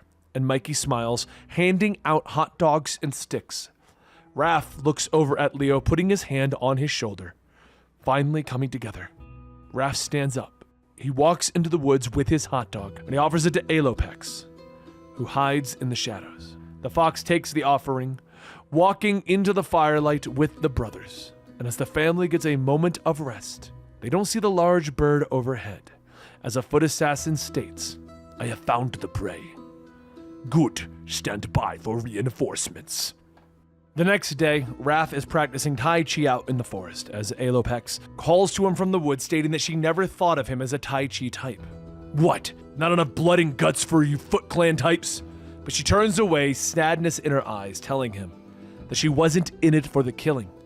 "I just wanted to belong to something, to feel important." She explains that after she was mutated, she was a mess and felt like a freak, but it changed when Shredder took her in, and she felt like she had family again. "But it was all a lie. I already had a family and Shredder killed them." Like he kills everything he decides is useless to his big schemes, useless and unimportant. Raph nods at her, telling her that once he felt lost, but he eventually found his place and believes that she will too. Yeah, you do have a good thing here, Raphael. She smiles. Call me Raph, he tells her, and Alopex just smiles at him. Maybe I should call you Boring instead. Tai Chi, really? Raph smiles back, launching into an attack, sweeping at the fox's leg. She leaps over him back onto her feet, and the two begin to trade blows in a friendly sparring match. Down by the lake, Leo is staring at his katana in his hand. He has memories, flashes of fighting Raphael, and he stands moving through a few kata with the sword. But memories of Shredder appear and he drops his hands. Splinter arrives, apologizing for interrupting the training. But Leo tells him that he simply needed a break, and Splinter looks at his son, seeing the conflict within. He then turns to the waters. He informs Leo that Oroku Saki tried to make Leo into his sword, and then deemed him a failure when he wouldn't kill. In reality, you proved Sakai's lust was fully his own, and never yours. It was not you who failed, my son. It was the Shredder. Splinter explains, and Leo stands before his master and father. They continue to talk, and Splinter explains that it was through Shen, his wife, that he was able to overcome his own lack of purpose and his anger. That she was an uncannily wise and convincing woman. Your mother. She still is, he tells his son. And Splinter tells him that he knows his son is lost, but out of respect for his mother, he will not allow him to give up. And he holds out his hand, offering Leo the blue mask that he once wore. But back over with April and Casey. April is still debating what to do about the loss of StockGen, and she reveals to Casey that she has a vial of the ooze, that this ooze can heal wounds, and it can be used like a healing potion, that it can fix Master Splinter's leg or Casey's stab wound. Casey pulls over, seeing what April is getting at, and he tells her that his wounds are healing just fine and that Donnie is helping Master Splinter. He knows that she wants to give the ooze to her father and tells her that that's the right decision to make. But she looks at him wondering how she would even be able to give it to him. She's tired of keeping secrets from her parents, but doesn't feel like the Turtles and Splinter are her secrets to tell.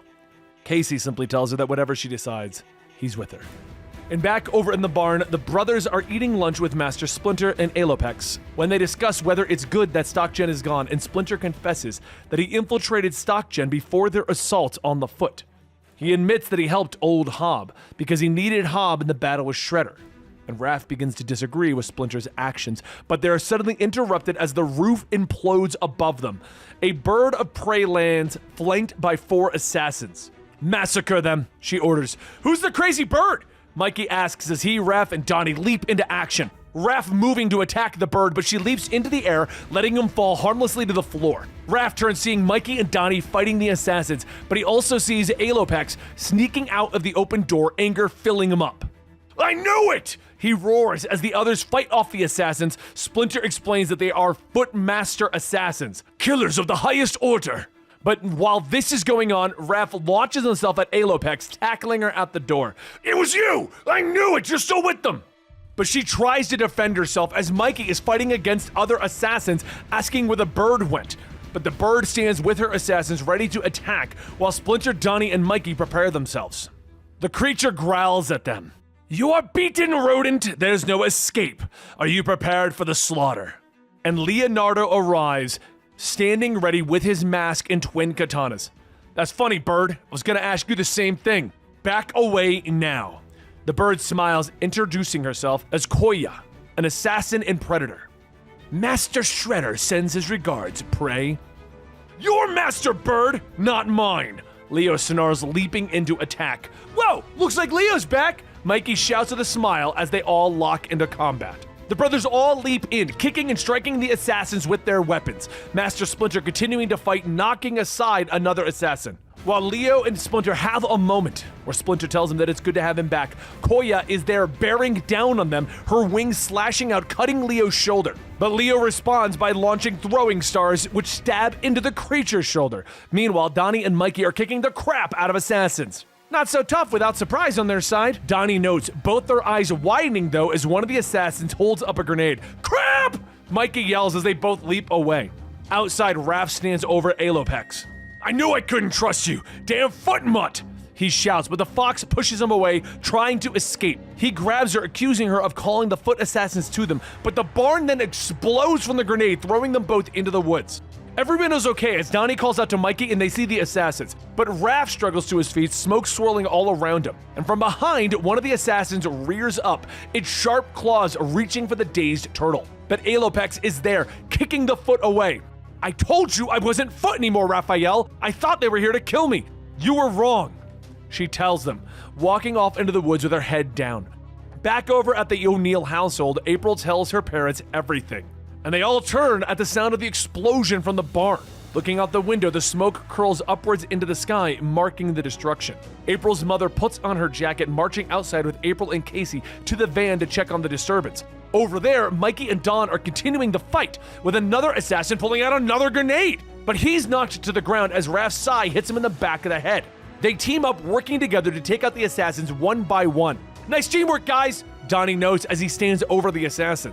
We ain't done yet. Keep an eye on those chowderheads. I want a piece of the stinking bird. The bird assassin, meanwhile, knocks Leo and Splinter aside, promising to strangle them on their own entrail. He then stands there ready to deliver the final blow when Raph leaps at him. That moment is when the van is pulling up outside, and Raph and Koya come exploding out of the wall, locked in combat. You are strong, reptile! Even the strong have their weaknesses, Koya snarls, knocking Raph aside, launching herself at April and her mother. But that's when Mikey cries out, "Yeehaw!" as he rams the motorcycle into Koya mid-air, and they both crash to the ground with Mikey rolling free. Man, that was awesome! Can I do it again? Maybe later, Mikey, Leo tells his brother as they step up to the downed Koya, his sword ready. We got business to take care of first. Do it, reptile! Prove who you really are! Koya spits, staring up at the glinting metal. Kill me! Everyone stops, watching Leo. Moments pass, breeze blowing, stirring the leaves into the air. But Leo sheaths his weapon, taking a knee before the creature. No, bird. I won't kill you. But you can still die if that's what you want, he tells her, pulling free one of his stars, blood beginning to pour from the wound. Your bleeding won't stop without medical care. You have maybe an hour. Leave or die, your choice. April's mother looks at them. Am I dreaming? Please, someone tell me I'm dreaming, as she sees giant turtles, a giant bird, a giant rat. Casey helps. Okay, you're dreaming. And April tells him, Casey, stop, you're not helping. Koya stands, ordering her assassins to vanish, and they move into the shadows of the woods as she warns the turtles that she will find them again. Splinter moves forward, telling his sons that they need to leave, warning April that this place is no longer safe for any of them. April, the rat's talking to you. Beth whispers, looking at her daughter, but April explains that this is what she was talking about at Stockton and the mutations. Wait, they're mutants? Beth asks, standing before Splinter and his sons. Yes, Mrs. O'Neill. My name is Splinter, and these are my sons. He tells her, apologizing to her for the destruction and the danger that they have put her in. Everyone loads up into the van, and they all agree that this isn't safe anymore. The brothers look at Splinter, asking where they're going to go, and Splinter tells them, We will return to New York to rectify past mistakes. We have been on the run from Oroku Sakai for 2 lifetimes, and still he pursues us. Understand, my sons. As of this moment, we are through running. They pull out onto the road and head towards New York. But it's at that moment that they don't see Alopex hiding amongst the trees. Back with April's parents, April's mother mixes the ooze into her father John's coffee. Beth hands John the coffee, allowing him to take a big sip. And suddenly he feels amazing, instantly healed. He stands up from his wheelchair, looking shocked, pulling his wife into a big hug, and he asks her where she got this miracle coffee. And she tells him that April gave it to her. He asks, Where is my daughter? And Beth tells him she's with friends. New York City. The getaway driver drums his hands on the steering wheel, looking back at the door to the bank, willing his friends to come out.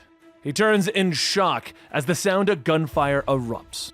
What's with all the damn shooting about, Sweeney? The driver shouts as his friends get into the car.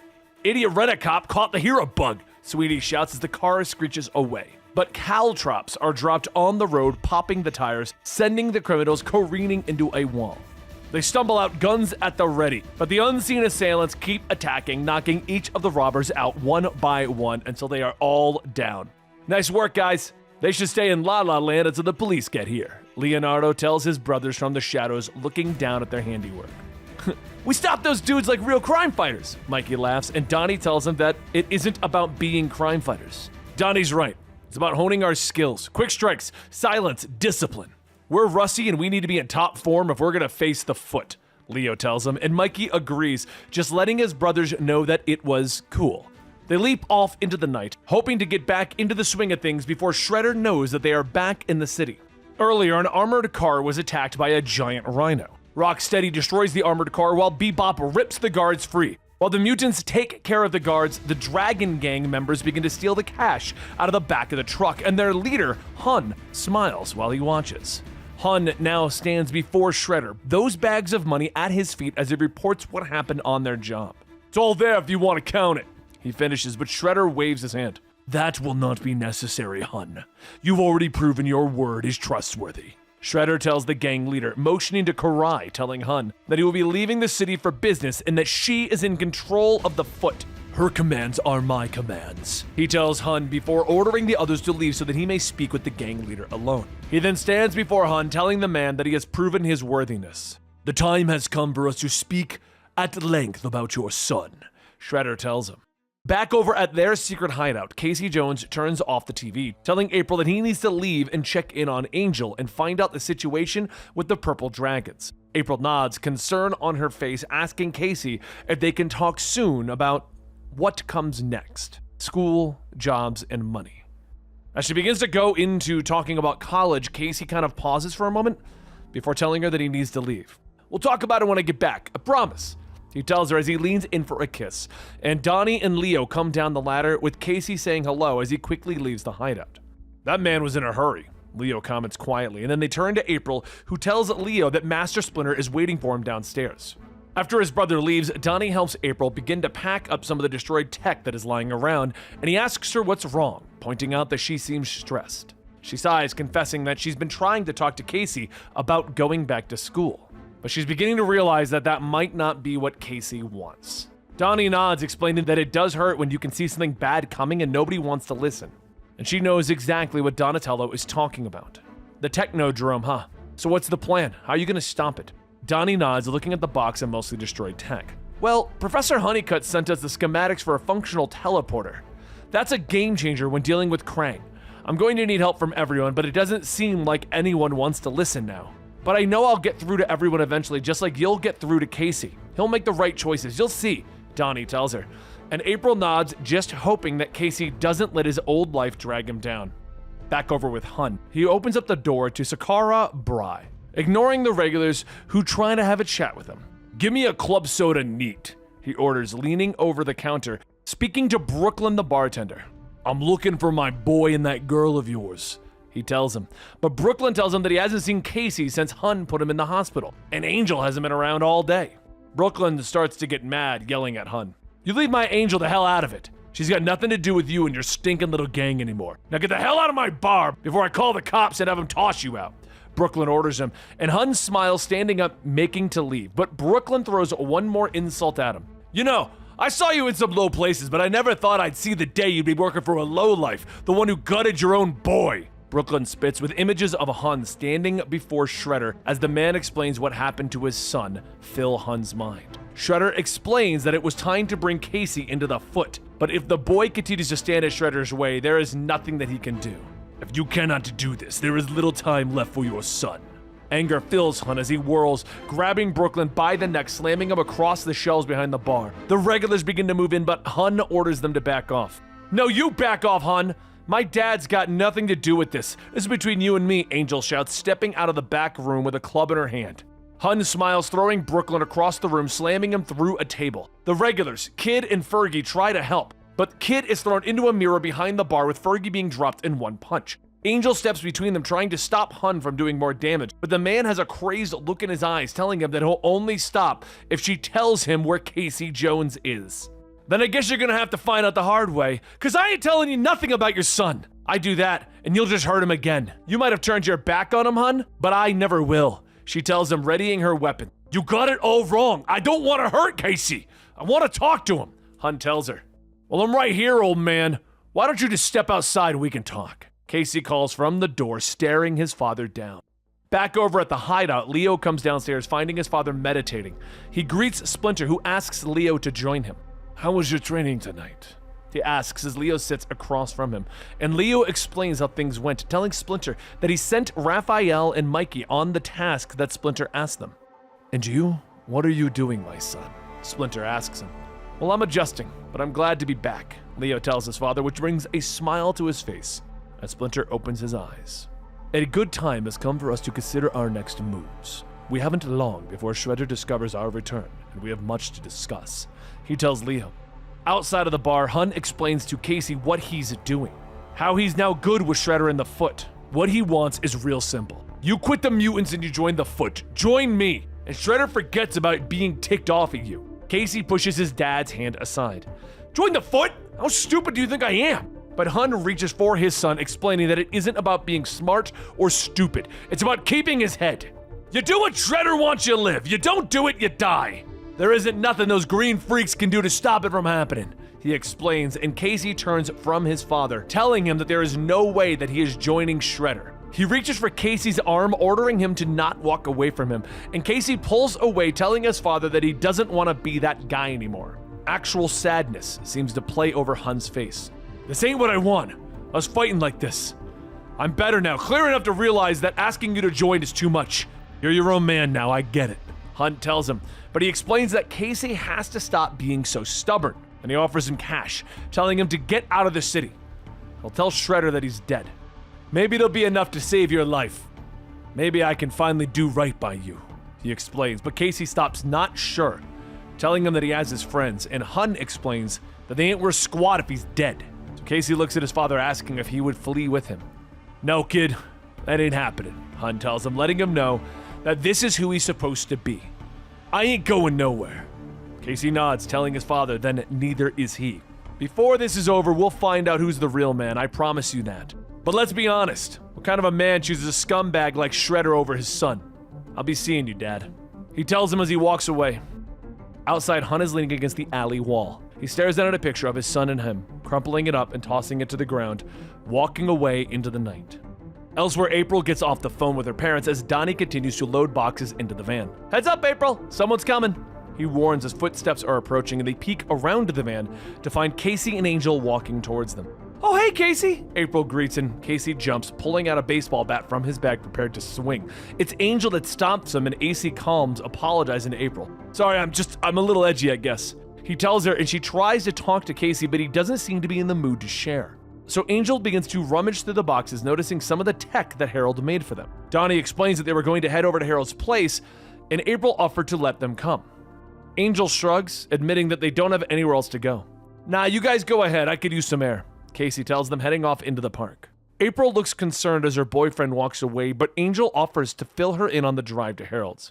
As they begin to drive off, Donnie explains to Angel and April that Harold's not exactly a people person, and when they arrive, Harold freaks out, because Donnie shouldn't be bringing his preschool playmates here. Harold begins to try and get rid of Donnie, but Donnie tells him that he has some notes that he'd like Harold to look at, and he can guarantee that once Harold looks at these notes of the Technodrome, he won't be in such a hurry to get rid of them. Donnie slams the notebook down in front of Harold, who can't help but look at it, and then Donnie leans in, telling him that the notes contain the schematics for a teleportation device. Donnie begins to tell him that the only important thing right now is figuring out a way to stop the Technodrome, the apocalypse machine that he was telling Harold about, and that this teleportation device might help them. When Harold asks Donnie why he brought the schematics to him, Donnie sheepishly tells him that they need his help building this device. They begin to go back and forth, with Harold debating if he should even help them because last time he helped them, they destroyed his devices, but they explain that things like his anti-grav gloves helped them get Leo back into the Turtles, back into the family. But eventually, Angel lifts up a tarp and underneath it they find a robotic-looking turtle. Donnie wants to know what the hell it is, and Harold awkwardly explains that he felt the Turtles had the most functional design for this unit's purpose. April wants to know what that purpose is, and Harold tells them security. He explains that after Donnie saved him, he realized that Donnie's skills combined with his armored shell were extremely adaptable. So keeping those specs in mind, he developed a security unit. And it's still in the early stages and needs extensive beta testing, but it's coming along nicely. He pulls out a remote from his pocket as Donnie, April, and Angel all agree that it looks creepy. And Angel asks what is the turtle bot called. Harold admits that he hasn't given it a name yet. So Angel decides that its name will be Metalhead. Harold continues to point out how she wouldn't understand the machine, and Angel bets that it wouldn't work even with his remote control. Harold wants to prove her wrong, flicking Metalhead on with a flick of a button. The robot comes to life, its eyes glowing as it stands up, and it stomps towards Angel, grabbing a stool for her. "Please allow me," Metalhead offers, placing the stool out, and Angel isn't overly impressed, leaning forward as she points to the top of the robot's head. "Is it supposed to be smoking?" Harold admits that the motherboard tends to overheat and tries to shut the robot down, but Metalhead reaches out, snatching the remote from Harold's hands, snapping it in half. It reaches out, grabbing the inventor by the shirt, pulling him down while its arms begin to wind up. "Harold, look out!" Donnie yells, jumping and pulling the man clear as Metalhead lashes out with his fist and breaks the concrete where Harold just stood. He then turns, scanning April. April O'Neil. Intern, it notes as April backs up, but suddenly its eyes go from blue to red as it stomps towards her. "Eliminate!" Angel smashes it in the head with the stool, knocking its laser beams aside, saving April. But Donnie grabs April, helping her hide under a table while they deal with the robot. "How did it know my name?" April asks, turning to Harold. "I may have programmed every employee list from the StockGen database into its memory." "What on earth for?" To protect my genius from Stockman, of course," he tells her. An Angel dodges as Metalhead fires another laser blast at her, Donnie leaping in trying to help, but his staff cracks on it, hitting the robot's head. Metalhead turns, throwing Donnie aside with his anti-grav arms. He then turns, his other arm transforming into a machine gun that opens fire. Donnie and April leap clear as they are showered with bullets. "I'm gonna kill you, Harold!" Donnie shouts, taking cover, but the arm then transforms into a flamethrower, roasting the boxes that Donnie is hiding behind. April calls out for her friend, bringing the robot's attention to them. It transforms into a car, roaring towards April and Harold. Quickly, they jump out of the way, forcing Metalhead to go skidding into a stack of boxes. Angel then orders Donnie to get the others to safety, pulling out her Eskrima sticks. She jumps in front of the exosuit's glass case, smacking the sticks, getting Metalhead's attention. His arm rotates again, firing another laser that shatters behind her. "Another laser? Harold? Seriously?" Donnie asks from cover as Donnie prepares to jump out and help Angel with the fight, but they both look to see that she is now wearing the exosuit. She flexes, smashing a table using the anti-grav gauntlets. The table flips across the room, but Metalhead turns it aside as he smashes it with his fist. He turns his machine gun arm on her, but Angel dodges away, allowing the bullets to shatter the lab behind them. "Where are you, preschool?" Metalhead asks, scanning for his target. "Behind you." Angel smiles, turning off the camouflage. She tosses a grenade at Metalhead, slowing him down long enough for her to leap over another laser, smacking him hard against the wall. The robot struggles to get up again and finally deactivates. The others come over to her, patting her on the back. "I knew you were tough, but that ruled! You handled that tech like a natural," Donnie tells her with a smile, and Harold agrees, turning to her. "What did you say your name was again?" he asks, and Angel smiles, striking a pose in the suit. "Me? I'm nobody." Elsewhere in the city, Lindsay steps out of her apartment, explaining to her mother that she just emailed out her resume, and no one has contacted her back yet. She tries to get into her car, but drops her keys in a rain puddle. As she reaches down for them, a voice calls out to her from the shadows. "Hello, Lindsay. Good news, your job hunt is over." Old Hob tells her, and the monstrous Slash is standing behind him.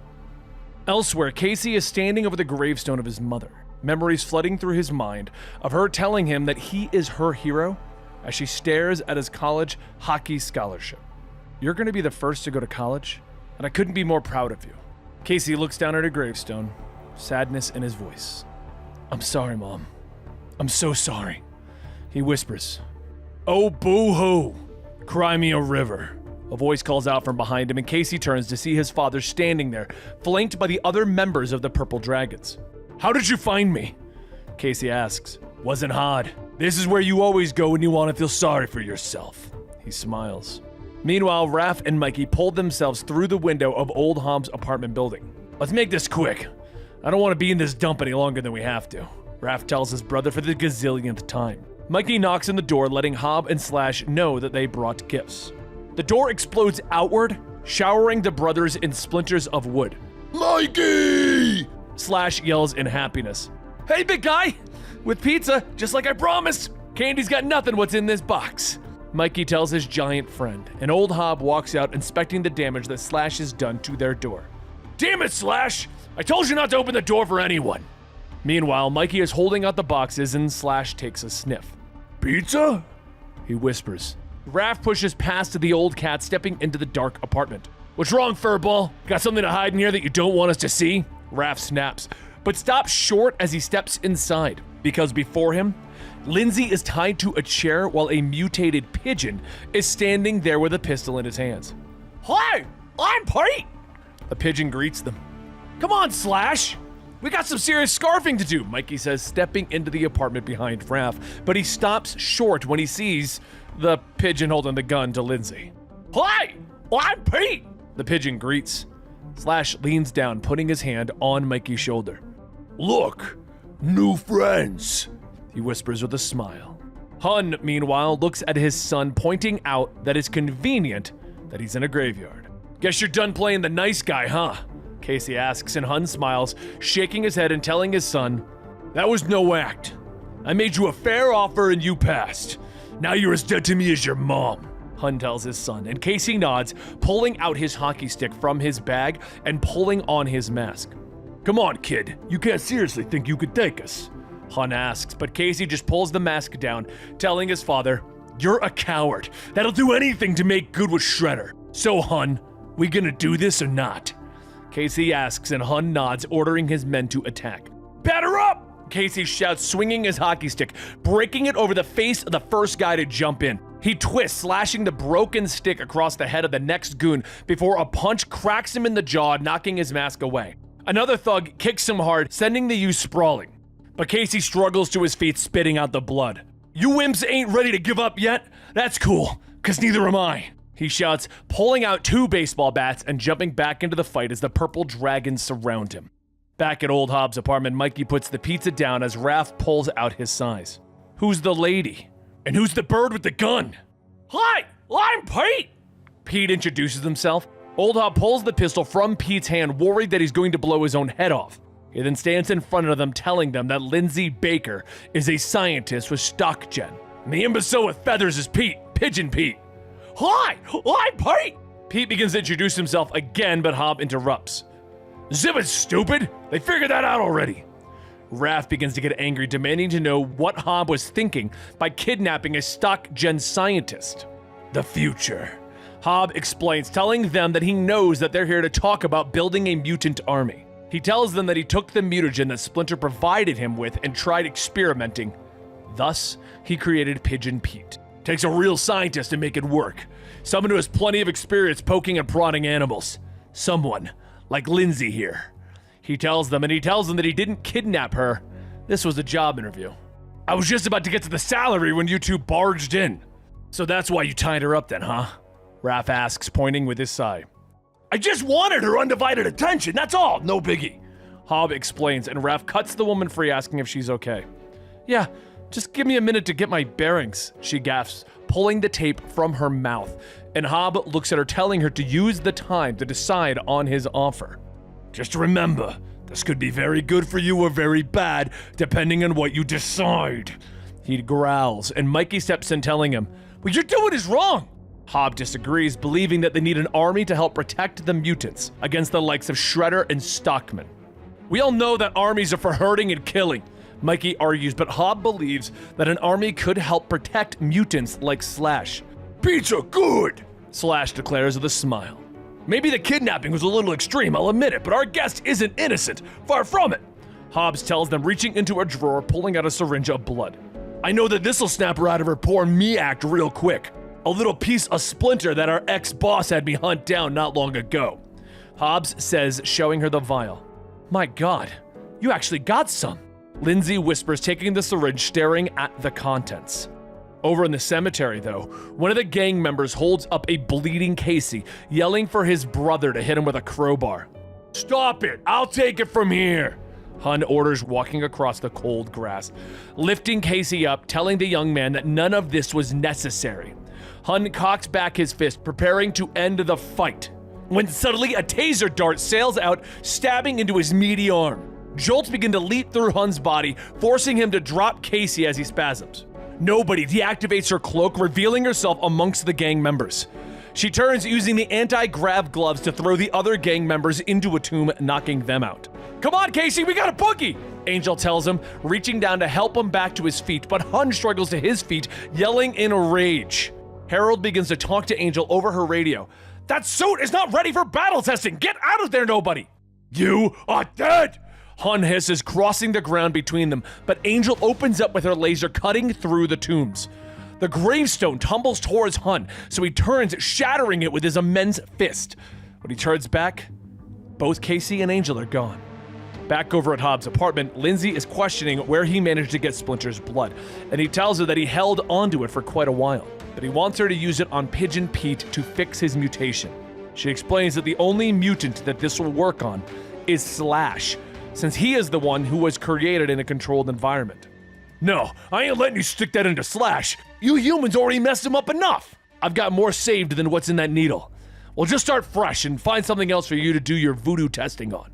Finally, amidst the arguing, Slash reaches out, grabbing the syringe, staring at it as Hobbs tries to talk him out of it, but Slash isn't listening. Slash hero, like Mikey, the big turtle says. Slash help Mikey, he yells as he stabs himself into the arm with the syringe of Splinter's blood. Everyone stares in shock as Slash begins to scream in pain, roaring, lashing out, punching the wall. You're going down! Raph yells, leaping at Slash, pulling out his side, rips him off first, slamming him into the ground.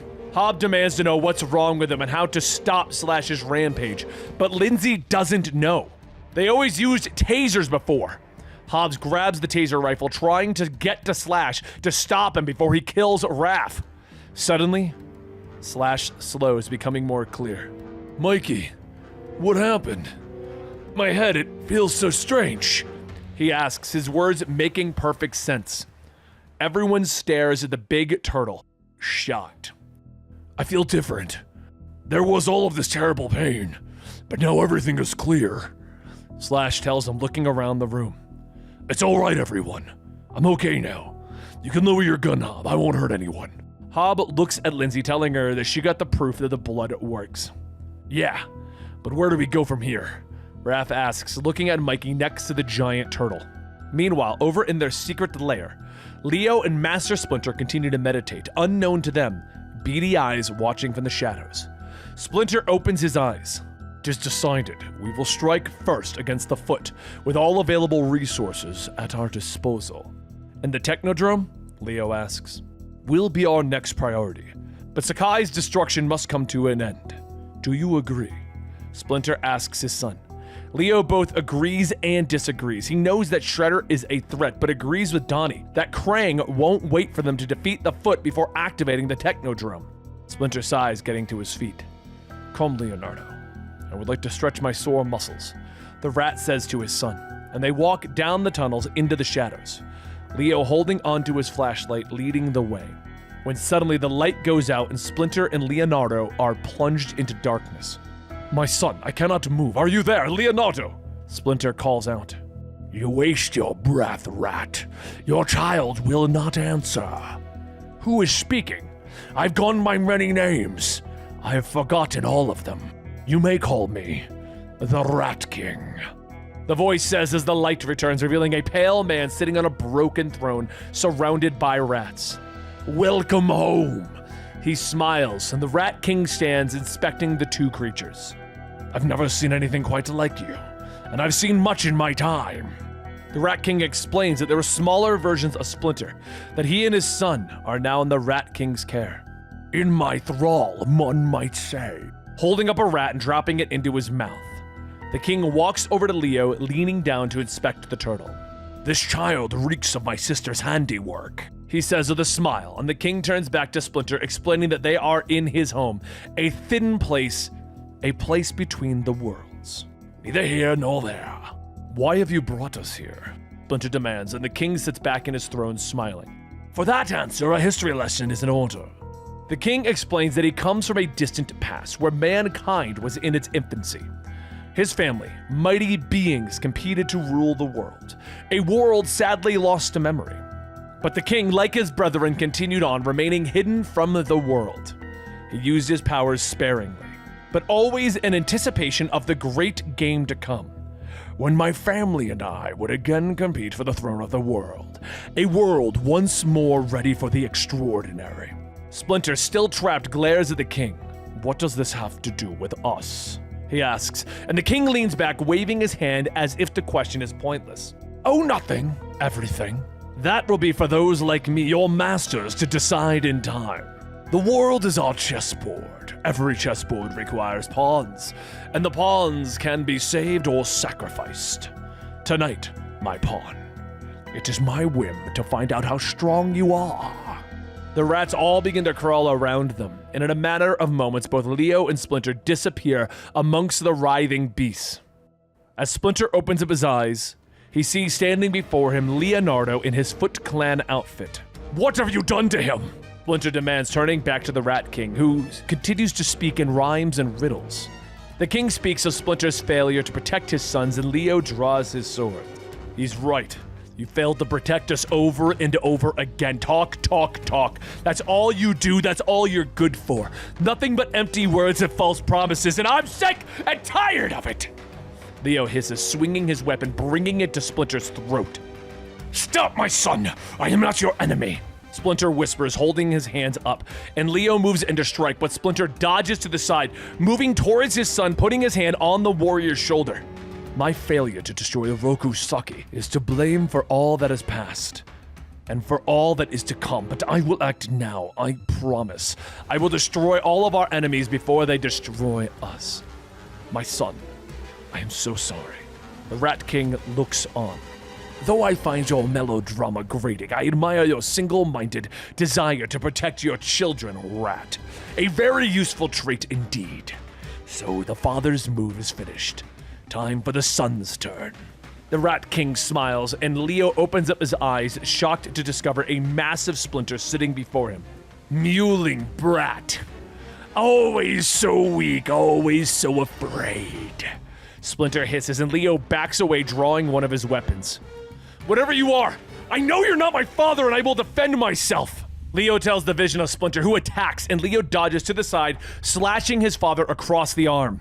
That was just a warning. Quit pretending to be my father, it won't work. I know who you are. I know what you are, and I know what you're trying to do to me. You think you can mess with my head, but you're wrong. Because this time I know exactly who my enemy is. Leo roars, running forward. He leaps over the vision of Splinter, slashing his sword down on the Rat King, but he stops midair, mere inches from the strange creature. Fascinating. My sister exploited your doubts. Now that doubt is gone, not to be used against you again. You've turned that weakness into a strength. Suddenly, Leo and Splinter are once again in their meditation chamber. Leo is shocked to discover that Splinter has a cut across his arm. He's trying to brainwash me, father.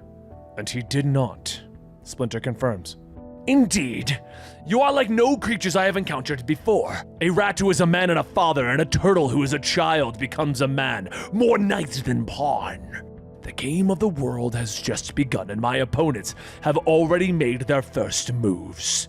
Rest assured, my turn will come, and when it does, perhaps I will lead with my knight. The Rat King tells them with a smile. In a moment, you will not remember me, but know this, I will not forget you. He says with a final smile before shrinking into the darkness.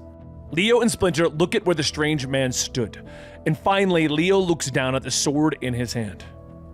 Father, you were saying? He asks, and Leo turns shocked to find a cut across Splinter's arm. Are you okay? Maybe you should sit down. Please, I'm fine, my son. I feel no weakness. Splinter tells him, and Leo's eyes widen. That's it, father. I know how to beat Shredder.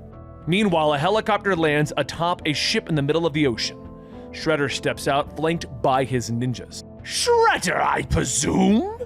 A voice calls, and the warlord stops before the speaker. Indeed, General Krang.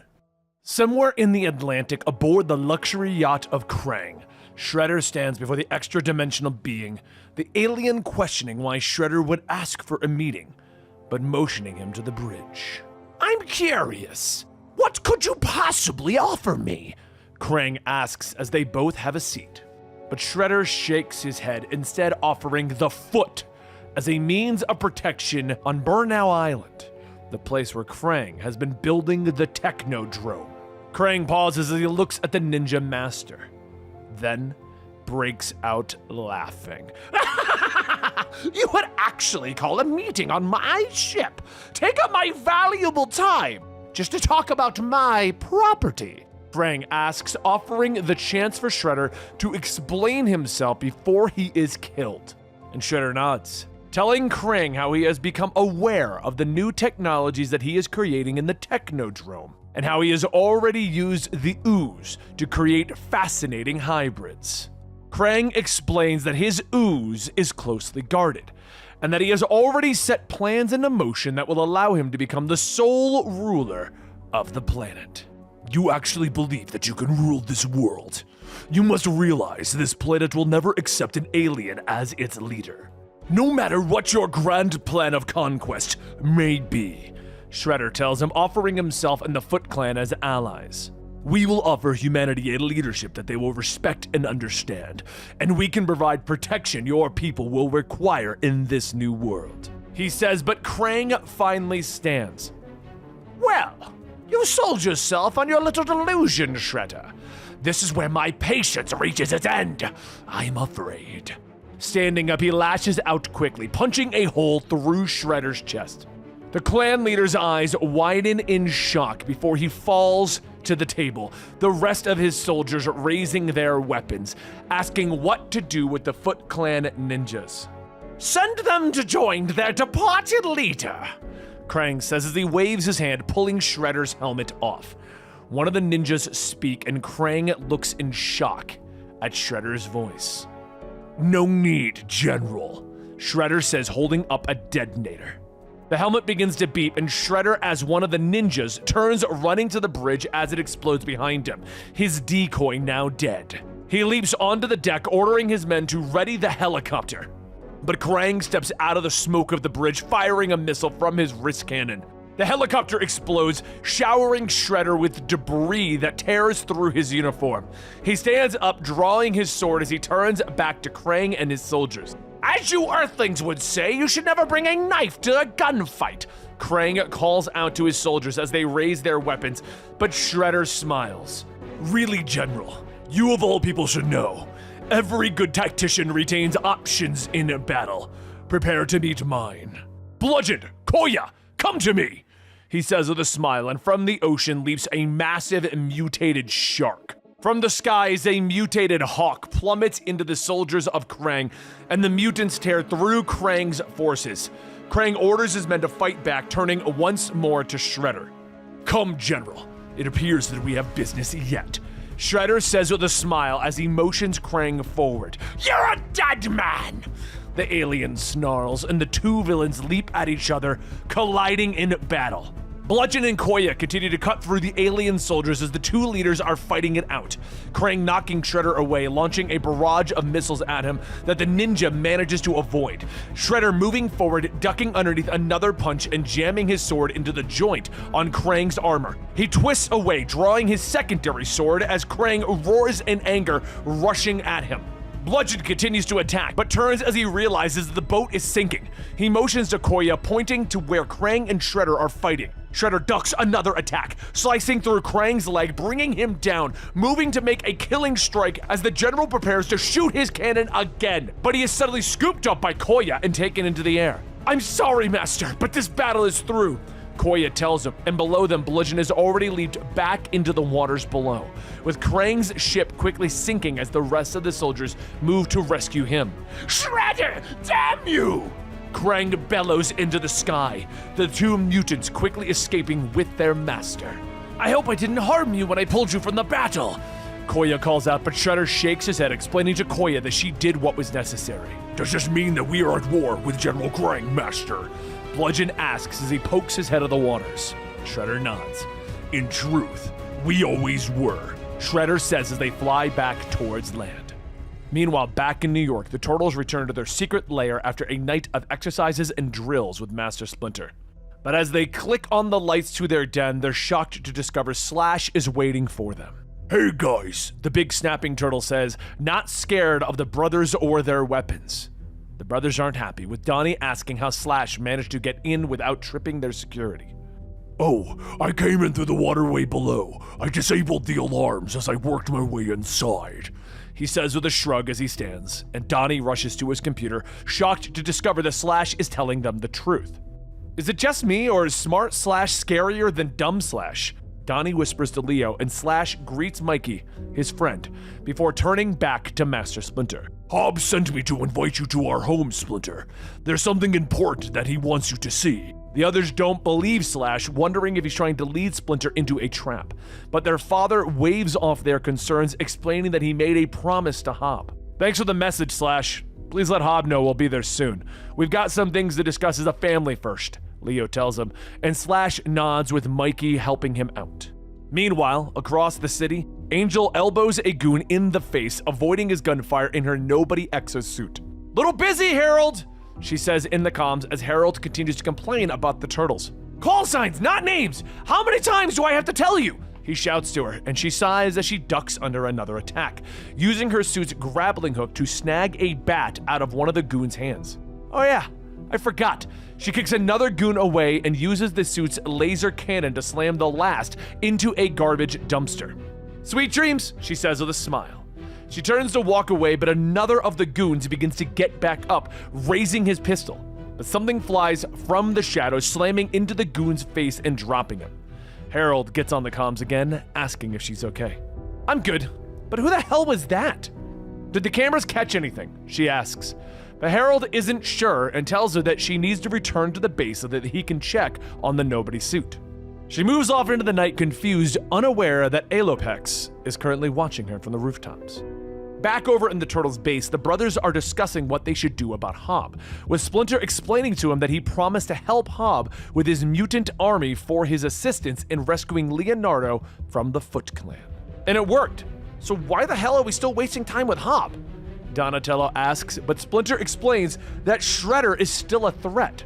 And the Technodrome isn't?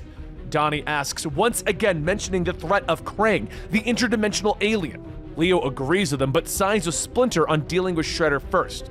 Look, I hate the cat's guts, but having extra firepower on our side, I can't really argue against that. Raph says, siding with the others, and Donnie is shocked that the others aren't more worried about the Technodrome, pushing Splinter's hand aside when he tries to comfort his son. I can't believe what I'm hearing! And he moves towards the ladder to leap out of the lair. He tells the others to go ahead and play in New York with Hobbs' mutant army while he goes to try to stop the Earth from being terraformed. Of course, the family isn't happy, but Splinter tells them that they must leave soon to go and meet Hob. So a short time later, the group meets Hob in an alleyway, and he's accompanied by Slash and Dr. Lindsay. Show us what you dragged us over here for, Hob. Raph snaps at the cat. Look around, don't you see, Turtle? He asks, and they glance around the alleyway, not seeing anything. Freaking Hairball's lost it this time. Raph snorts, but Hobbs continues. And suddenly the dumpster next to them shifts and falls over, with a massive hermit crab revealing himself. Out of the shadows steps a gecko holding a skateboard. And the two of them look at the turtles as they are introduced as Herman the Hermit Crab and Mondo Gecko. What's up? Mondo says as he flashes the peace sign. Fascinating, Splinter says as he admires Herman, with Mikey geeking out over Mondo's skateboard. Hobbs nods to Dr. Lindsay, explaining to the others that they went through some pet stores and got themselves some new soldiers. Great, you got us a walking, talking trash can and a skateboarding stoner lizard. You run out of pigeons, Hob? Raph snorts, with Leo suddenly dropping down into the alleyway, and Herman reacts. A massive minigun coming out of the shell of his dumpster, with Mondo moving at lightning speed to come up behind Leo and pull out his skateboard gun. You were saying, Turtle? Hobbs says with a sneer, and he moves over, ordering his soldiers to stand down, with Leo looking very confused as he puts away the swords. Splinter turns back to the cat. So your mutant army is finally coming together. Until now, I doubted your commitment to this endeavor. Splinter says, Gotta admit, Hob, this is all a step up from that idiot pigeon. Where is the bird brain anyway? Dr. Lindsay looks around, and they explain that they sent Pete the pigeon to get them more specimens. But elsewhere in the city, Pete the pigeon is looking up at two mutants that he's talking to, trying to convince them to join the army, explaining that they have an entire army of mutants, and these turtles are prepared to join. The two big mutants that he's talking to turn to each other. Yo, what the heck? Where do we sign up? Bebop says with a smile as he turns to Rocksteady. The next morning, Mikey is making breakfast while Raph sits in the corner lifting weights. How do you guys like your eggs? Mikey says as he juggles. I don't know why you waste your time asking, Mikey. It always ends up scrambled with burnt toast. Mikey is surprised that Raph would say that, but he turns back as the toast pops burnt, and he drops the eggs to the floor. Scrambled it, Mikey says sheepishly, with Leo coming in asking if anyone has seen Donnie. Nah, he left as soon as he woke up. I think he said he was gonna go see Harold. Splinter enters the kitchen telling his sons that they can't wait for Donatello and they must continue with the task of defeating Shredder. I've set up another meeting with old Hob tonight for that very purpose. Meanwhile, over at Harold's, Angel is looking over last night's footage, shocked that whoever helped her didn't even appear on the camera. The bell rings and Donnie is let in. He greets the others and is shocked when they are working on the exosuit and not Harold's teleporter. Anger fills Donnie as he sees another group not concerned about Krang and the terraforming of Earth. You guys do realize that Krang's got some of the best minds in 2 dimensions working around the clock to finish the Technodrome. But instead of working on the teleporter, the one thing that we can use to stop Krang, you're wasting your time watching stupid videos and tinkering with helmets and robots? What the hell are you thinking? Donnie shouts at them and Harold gets angry but finally turns and stomps to the teleporter. Angel tries to defend Harold, explaining to Donnie that Harold's been busting his ass on everything, trying to fix all of it. Donnie realizes that he snapped and he tries to make amends with Harold, but doesn't really go over well, so he leaves him to work on Metalhead. So later that night, Angel walks out of her dad's bar, calling out to him to have a good night. But coming out of the shadows is Alopex. You! I thought you were gonna stay in Northampton, Alopex! Angel says, prepared to fight, and the mutant fox nods. I did. I'm back now, she says simply, with Angel lowering her weapons as something dawns on her. Wait a second, that was you last night, wasn't it? Helping against those goons? Yeah, and now I need some help from you, she says, explaining that she thinks the turtles are headed into trouble. I think Bebop and Rocksteady are planning an ambush against the turtles.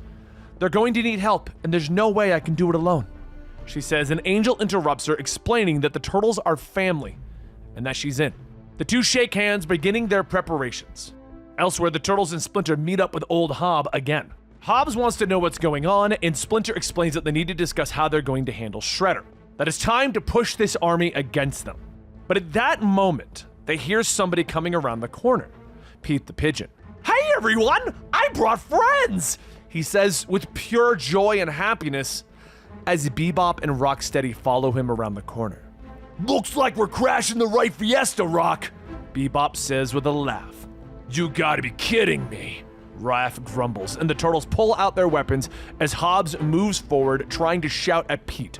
But before the fight can even begin, the old cat pulls out a pistol, firing into the air. Look at you idiots! We got a whole damn world against us, and all you bunch can do is bang your heads against each other. Mutants fighting mutants. How freaking pathetic is that? He turns to Bebop and Rocksteady, asking them why they would want to be in Shredder's army. Why be lackeys when they could just join the mutant army? It just makes sense that you would join the biggest, baddest gang in all of New York, he says with Leo coming up behind him. Hob, I don't think this is such a good idea, he whispers to him, and the cat waves him off. Hold on, Turtle. Give us a chance to talk this out. Bebop and Rocksteady turn to talk to each other, liking the idea of joining the mutant army. They're actually considering going against Shredder. Hobbs looks at them. That's right, fellas. Look at you, ready to smack down every last piece of human trash that is polluting the world, he says with a smile, but Rocksteady looks at him with surprise. Wait a second. We're half human. Hobbs looks at them in shock. Human? You're half human? He draws his weapon fast, aiming the pistol and firing it into the rhino's head, turning and then shooting Bebop in the gut. What the hell? Are you prejudiced or something? Bebop snaps. No, I'm a mutant! Hobbs snarls, turning back to his soldiers. Boys, put these mutts down! He orders them, and the mutants all shout as they charge into battle, with Bebop and Rocksteady meeting them. Rocksteady tries to hit Slash with his sledgehammer, but the massive snapping turtle turns aside the weapon with his claw. Herman and Hob are firing at Bebop, before Mondo leaps onto his back, firing into his face. But Rocksteady is there, swinging his hammer, knocking Mondo Gecko away. Herman rolls over the dumpster, providing the others with cover. Take cover! He shouts to the comrades, and above them, nobody in Alopex are looking down on the fight. This is where the trouble is, Angel notes. Uh-huh. We should probably help. The fox nods, and the turtles stand nearby, curious if they are supposed to jump in. Yes, my sons. Old Hob has helped us in the past. We are honor-bound to do the same. the rat says as they all step forward with the group of heroes surrounding the Foot Clan mutants.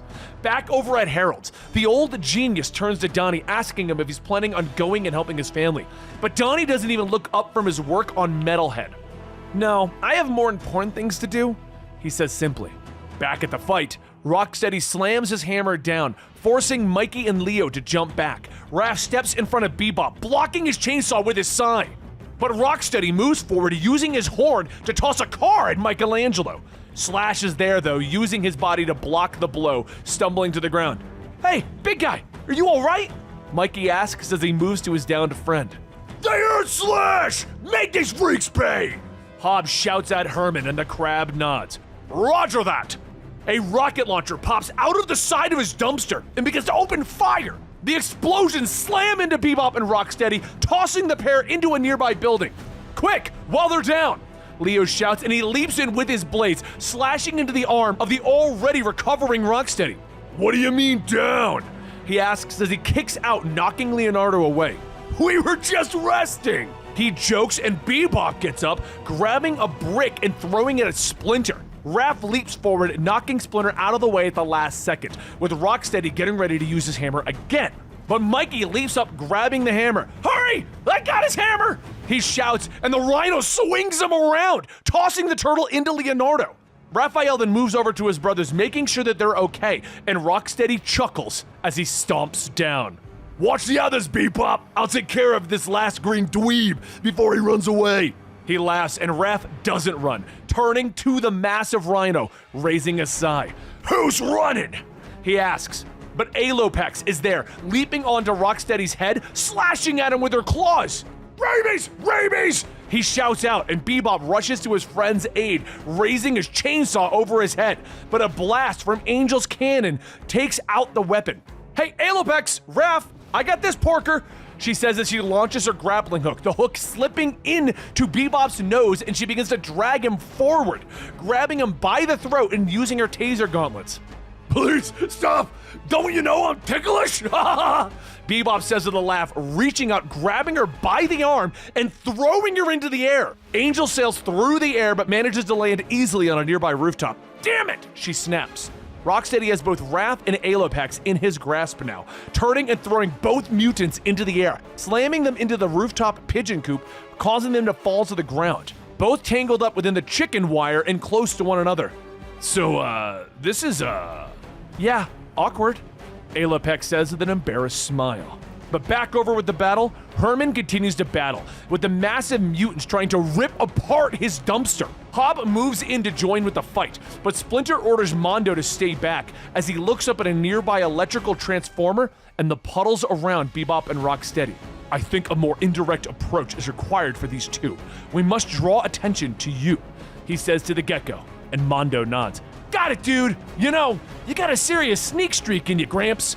Back over on the rooftop, Raph and Alopex are trying to get themselves free of the chicken wire, while taking the moment to talk about how Raph is sorry if he screwed things up with her in Northampton. "You didn't screw things up, you just made a mistake," she tells him. "We'll worry about this later, though. Right now, we have to figure out how to get out of this wire." At that moment, a friendly voice says hi. "Hi!" Pete says as he appears over them, scaring both Raph and Alopex. "I'm Pete, and I'm hiding with my pals here. You guys are wearing my old house. Need some help?" he says with a big smile.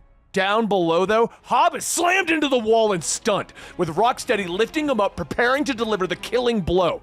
"Do not do it," Splinter calls out, with both Bebop and Rocksteady turning, surprised to see the old rat facing them alone. Splinter moves fast, slamming his staff into Rocksteady's throat, dropping him to the ground. Moving like lightning, he leaps up, cracking Bebop across the face, palm to Bebop's nose, kick to Rocksteady's throat. The massive mutants are staggered, surprised by the violence of Splinter's attacks. Distracted, they don't see Mondo Gecko leaping onto the transformer over their heads. Rocksteady moves, grabbing Herman's dumpster, lifting it into the air and throwing it at Splinter, but the rat easily dodges it, dropping into his combat stance in a puddle. "Yo, he ain't so fast! Must have broken his hip!" Rocksteady laughs, but what they aren't aware is they are now also standing in the puddle. Mondo leaps down with a cut electrical wire. "Cowabunga!" he shouts, dropping the wire into the puddle and skateboarding away. The shock from the electrical wire hits the massive mutants, dropping them to the ground, charred. The group of heroes then gather together, making sure that everyone is okay after the fight. Ha! We did it! We actually took him down! Hobbs says with glee as he shakes Splinter's hand. Dream on, catgut! Bebop calls, and both Hob and Splinter turn in surprise. Are you freaking kidding me? The cat whispers, and the two mutants begin to climb to their feet, prepared to continue the fight. But Hob looks over his shoulder at Herman. Herman, bring the noise! He orders, and the crab nods, firing everything he has from the dumpster. The barrage of missiles, the heavy rounds, they pound into the building around Bebop and Rocksteady. And when the guns go quiet, the two are surprised. You stupid lobster miss! Rocksteady chuckles and Herman smiles. Negative. This crab never misses, he says, and the building begins to fall around them, tumbling down on Bebop and Rocksteady, literally burying them. Everyone begins to congratulate each other, with Pete apologizing to Hob for bringing the mutants to them, believing that he was recruiting for their army. It's all good, Bird Brain. Right idea. Crappy execution, Hob says as he pats the pigeon. And with everyone together, they all head off into the city. But it doesn't take long for Bebop and Rocksteady to pull themselves free of the building. Hey, remember that idea you had about not telling Karai anything if this plan didn't work out? Rocksteady asks as he throws an arm around Bebop. Best damn idea you ever had. And they both chuckle at the fight that they just had, heading off into the city. Meanwhile, at the base of the Foot Clan, Shredder and his minions prepare for an attack as Metalhead stands before them and Donatello's voice comes out of the robot. What is it that you seek? Shredder asks. I need your help, Donnie tells him, explaining that he needs the Foot Clan's help to defeat Krang. And what do you know of General Krang? Shredder demands. Donnie sighs as he pilots the Metalhead from Harold's lab. Enough to know that the fate of the world depends on the Foot Clan. The Technodrome begins to rumble, energy coursing through it as the test begins. The weapon on the top opens up and a powerful laser blast fires into the beach, while inside of the control center, Krang watches as the energy beam fires. Beautiful. So beautiful, he whispers. At the base of the Foot Clan, Oroku Saki moves through his gardens, speaking with Donatello, who is talking to him through the Metalhead robot. If what you say is true, then we have very little time to act. The Ninja Master informs him, and Metalhead moves forward, but Shredder's elite guards stop him with a clank of their weapons. Shredder smiles, informing Donnie that he still doesn't trust him. But once again, Donatello explains, I don't think of it as betraying my family. I'm trying to save the world, he says, and Shredder nods as he leans down to inspect the flowers. Indeed, though I wonder what Hamato Yoshi would say if he were to discover that you were collaborating with his sworn enemy. He ponders, and Donnie explains once more that he needs to stop Krang. And in order to do that, he's going to need Shredder's army. He tells Shredder the plan. How we can get the Foot Clan onto Burnow Island with the teleporter, which will allow them to stop Krang quietly. That he has a spy inside of Krang's forces that will help them do that. And do you trust your spy? Shredder asks. Yes, with the fate of the entire world. Donnie explains, and with these final words, Metalhead transforms into mobile mode and drives away. I'll be in touch soon to hammer out the final details, Donnie says as he leaves. He stands up from the controls in Harold's lab as his friend calls him over. If you're done screwing around my robot, I'd like to run a final test on your teleporter. The scientist snaps. Meanwhile, at Hobbs' warehouse, the mutant army is preparing for an attack, with Leo ordering them into 2 assault squads. Move out! Herman shouts, and the first squad moves forward with Mondo pushing up and blowing the lock off the door with his skateboard gun. Slash runs forward, slamming through the door, allowing the turtles in and the second squad to push up. Arrows fly through the air, but Slash protects his team with the thick shell.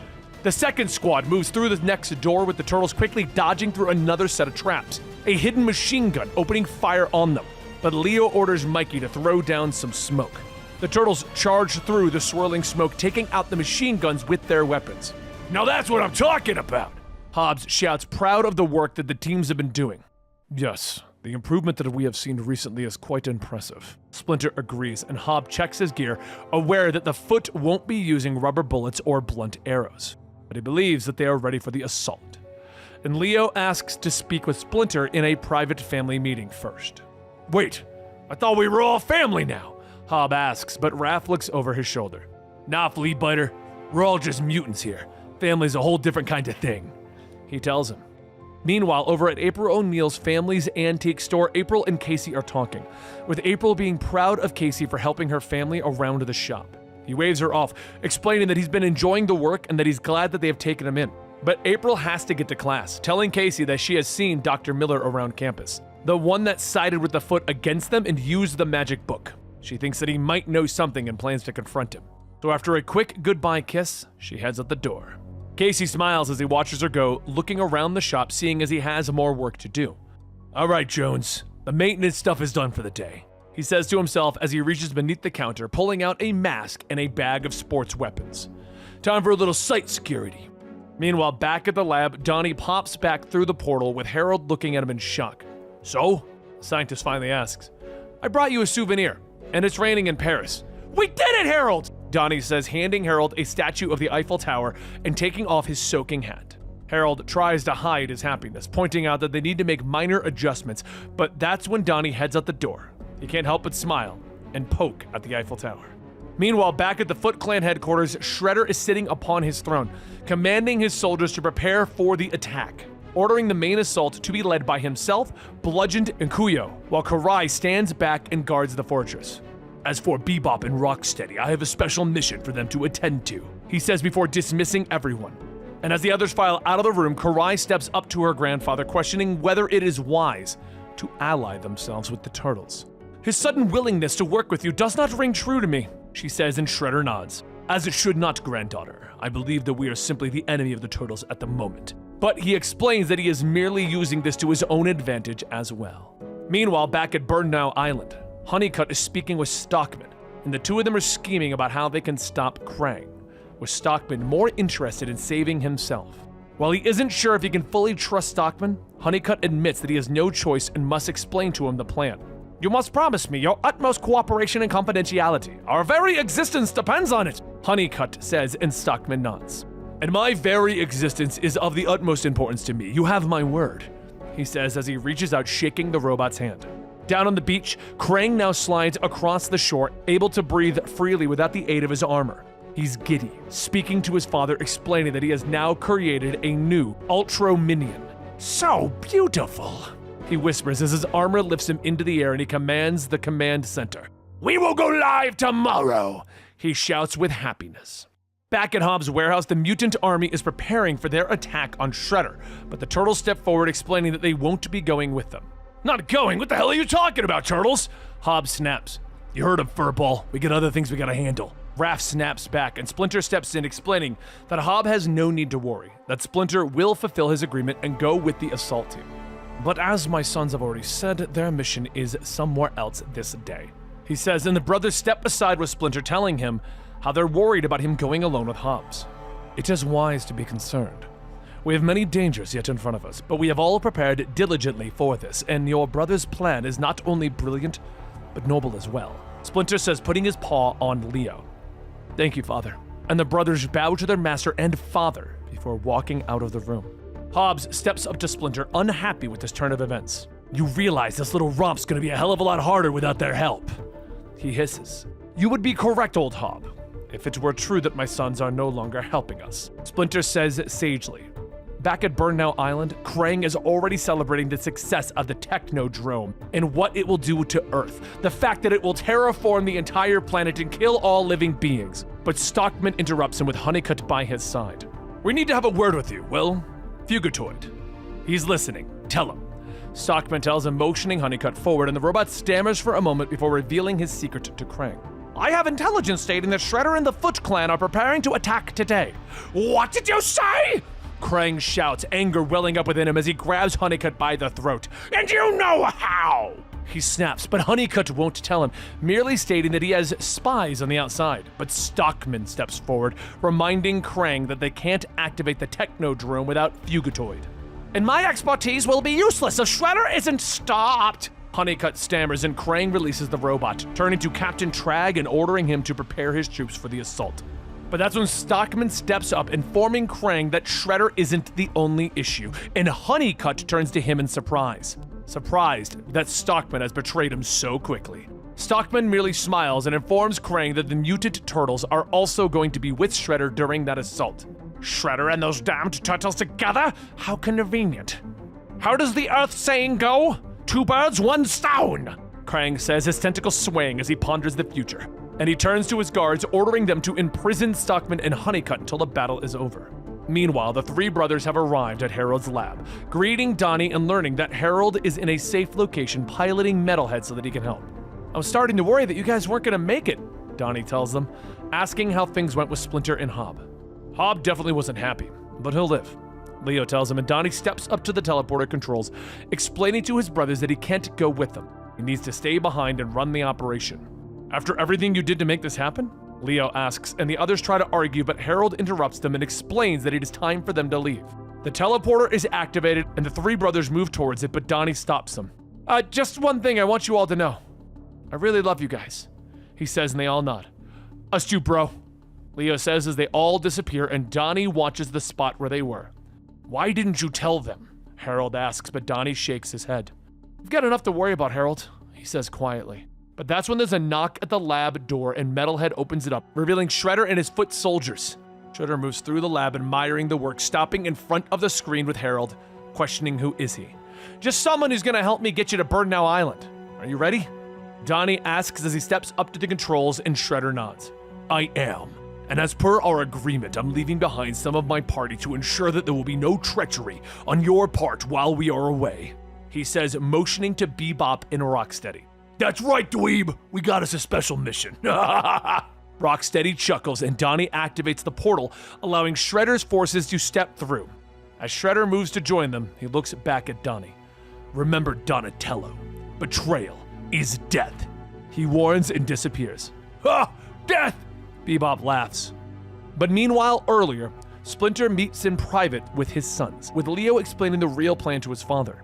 That Donatello has set up the whole thing so that while Hob and his army are assaulting the defenseless Foot Clan base, Shredder and his army will be attacking Burnow Island, with Krang meeting them and hopefully defeating each other. Meanwhile, Donnie will teleport the turtles in earlier and allow them to take out the Technodrome while everyone is distracted. This is unexpected, Splinter says, surprised by the plan. I have no words. Why didn't you tell me about this sooner? He asks, and the brothers look sheepishly as they explain that Splinter has been so focused on this war with Shredder that they didn't want to include him and risk everything. You need not apologize. I have been mistaken about many things, while my children, my students, have proceeded with forethought and careful planning. He says, admitting his personal feelings for Oroku Saki has blinded him. There is wisdom and maturity in your plan, Leonardo. I am truly impressed, he says. But now we go back to the current day, with Shredder amassing his forces on Burnow Island.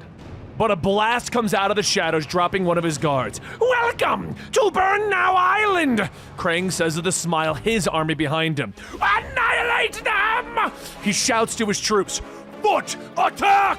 Shredder shouts as he raises his sword, and the 2 armies rush at each other, meeting in battle, fought with blades and guns. Amidst the chaos, Krang orders his 2 captains with him. Our forces can finish the others. We have unfinished business that we must attend to, he says as the 3 of them stalk towards Shredder, Bludgeon, and Kuyo. Indeed we do, Shredder snaps. But meanwhile, over on a nearby hill, the turtles are watching the 2 factions meet in battle. Where the hell's the Fugitoid? Raph hisses to his brothers, and Leo shakes his head. There's no telling how long Krang and Shredder will keep each other busy. We've got to get moving. We know where we need to go. We'll just have to figure out the rest when we get there. He looks over his shoulder at the Technodrome nearby. Below them, Krang and Shredder have met in battle, with the alien launching a barrage of attacks on the Ninja Master. But Shredder dodges, swinging his sword for a killing blow. But it's Krang's blade that cuts through Shredder's sword, bringing a look of surprise from the Master of the Foot. You and your perversions of nature were doomed as soon as you stepped foot on my island!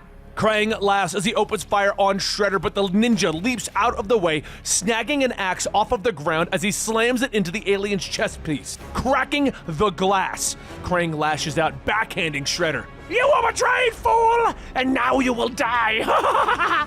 He laughs as he stands over the downed Shredder.